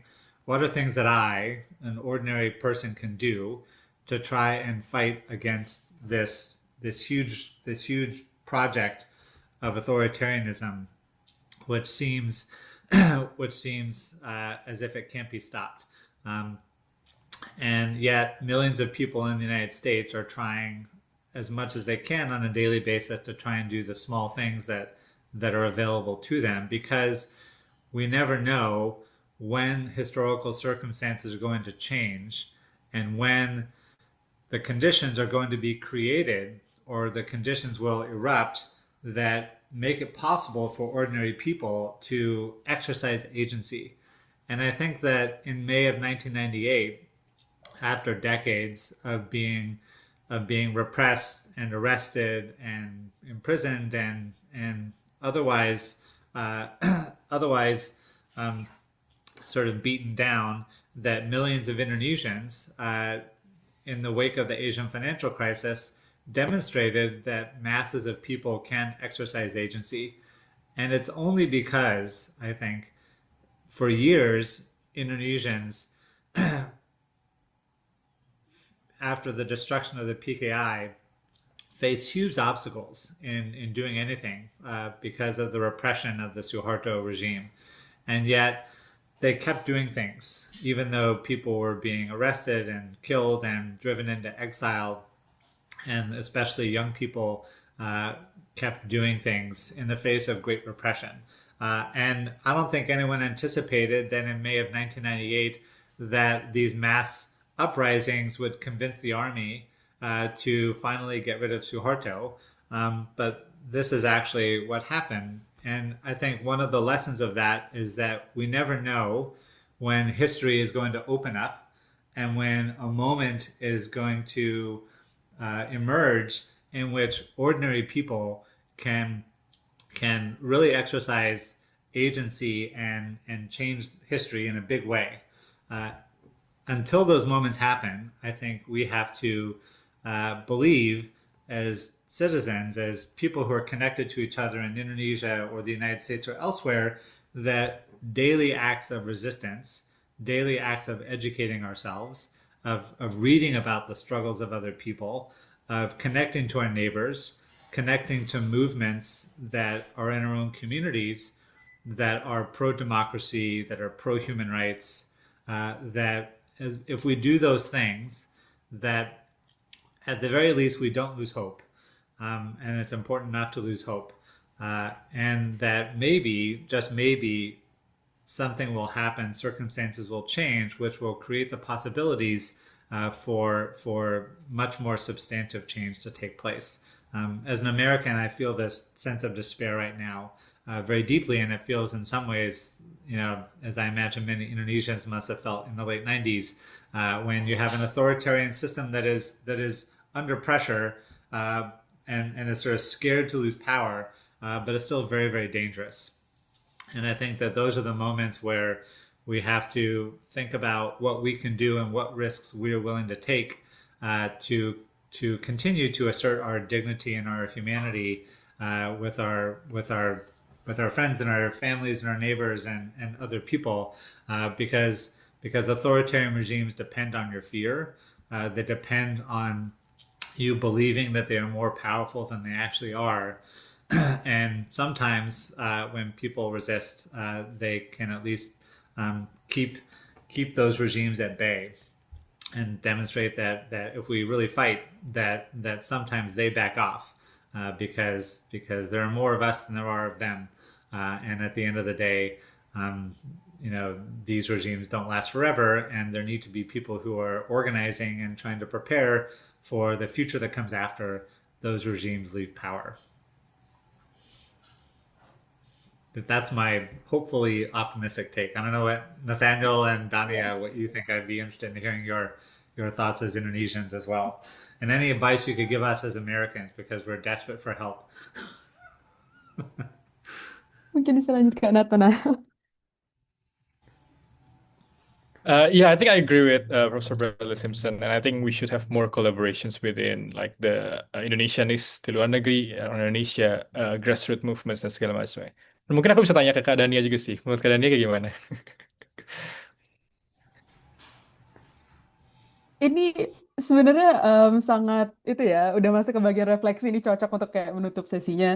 Tapi I agree, of course kita udah belajar nih dari sejarah bahwasanya oke, Orde ini juga memuat kepentingan-kepentingan tertentu, nggak hanya kepentingan domestik, tapi juga kepentingan dunia internasional, dan tentunya dinamika ini kan masih berlangsung ya sampai sekarang. Kepentingan geopolitik global ini masih berlangsung sampai sekarang, dan ini Mbak Ayu juga ada yang merefleksi beberapa problem-problem struktural yang belum diselesaikan pasca reformasi di Indonesia juga ya merupakan peninggalan Orde Baru ini.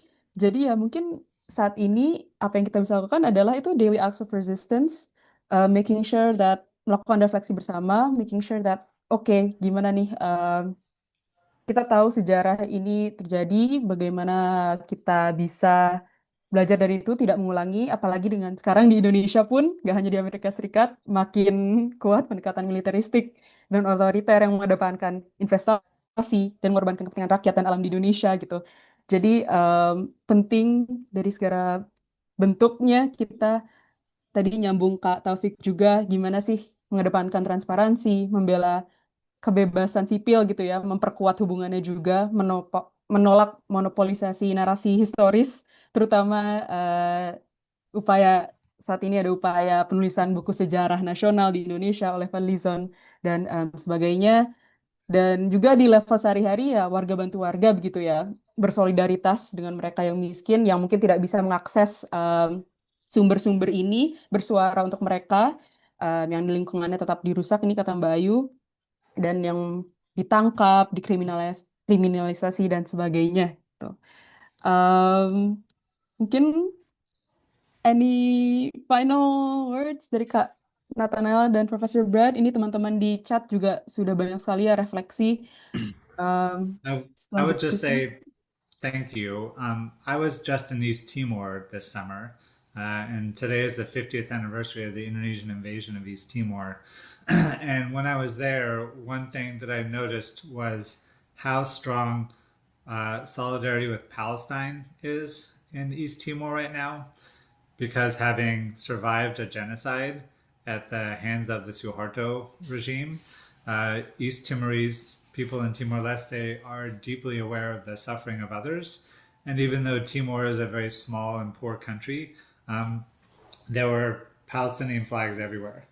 and I think that right now the worst thing happening in the world is happening in Gaza and in Palestine, and that even though we all have, there are many problems in the United States and Indonesia and elsewhere, and I think it's important that even as we even as we work for solidarity and political change in our own countries, that we recognize that there are places where things are much worse, and where uh, people are facing much worse situations like Indonesia in 1965 and 66, and that if we find ourselves feeling hopeless or thinking, "Oh, I'm too busy today," I would rather go watch television or something, that there are people in other places like Gaza, for whom the anything we can do is incredibly important. And so I think it's always helpful to remind myself that activism and being a good citizen and having solidarity and these sorts of things is hard, but there are people who face much greater challenges in attempting to simply survive right now, and that we should keep those people in mind and hopefully use them as inspiration and to help give us some courage, knowing that there are people who are facing much greater risks than us who manage to try and assert their own humanity. And I think that those are the kinds of people that I try and keep in mind when things are bad here, because whatever risks we face right now, they don't compare to the risks that people in other countries face in trying to make change in those places. So that's what I would say. Yes, thank you for reminding also, Professor Bradley. I'm echoing to that. Mungkin kita juga bisa ngelihat dari segi lebih luas ya, apa yang terjadi di Palestina, sekarang genosida di Palestina, di Sudan, di Kongo, Indonesia 65, yang sekarang terjadi di berbagai macam tempat. Mungkin kita bisa lihat akar masalah dari mana, from the imperialism or whatever kita yang mau lihat. Dan itu yang mungkin bisa menjadikan the transnational solidarity. Jadi bukan hanya di lokalnya, teman-teman bisa ke aksi Kamisan di kota masing-masing, bisa supporting Walhi yang sekarang berusaha untuk menyadarkan tentang kesadaran untuk menjaga lingkungan, dan juga extractive capitalism yang sampai sekarang di Indonesia membuat bencana-bencana terjadi seperti di Sumatera segala macamnya. Uh, ya mungkin both from the grassroots, kita lihat dari transnational, dan juga kita banyak baca buku. Karena sekarang mulai banyak buku-buku penerbit-penerbit progresif ya, ada Margin Kiri, Ultimus, dan segala macamnya yang menerjemahkan buku-buku yang sebelumnya tidak accessible buat Indonesia juga. Mungkin itu sih dari aku. Oke, terima kasih Kak Nathanael. Terima kasih juga Profesor Bradley sudah menyempatkan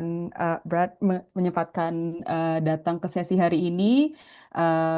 Ini Profesor Tamu sudah tidak bersama kita, tapi ya terima kasih kepada Profesor Tamu kalau misalnya nonton tayangan ulangnya. Terima kasih banyak teman-teman di sini yang sudah hadir dari awal acara sampai akhir acara selama 3 jam ini. Mungkin tanpa mengambil waktu teman-teman lagi.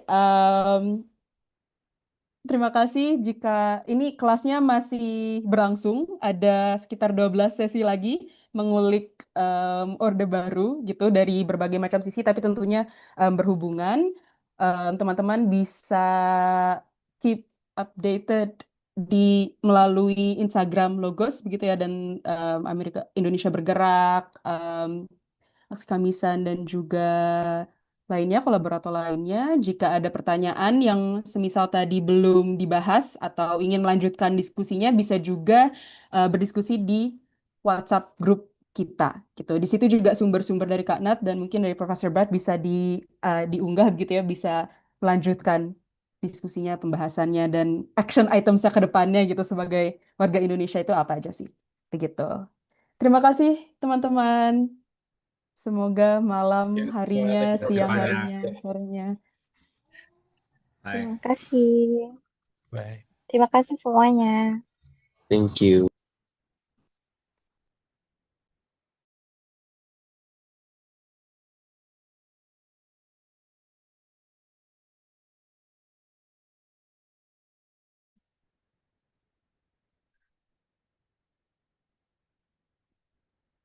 Terima kasih ya, Dhania, Nat.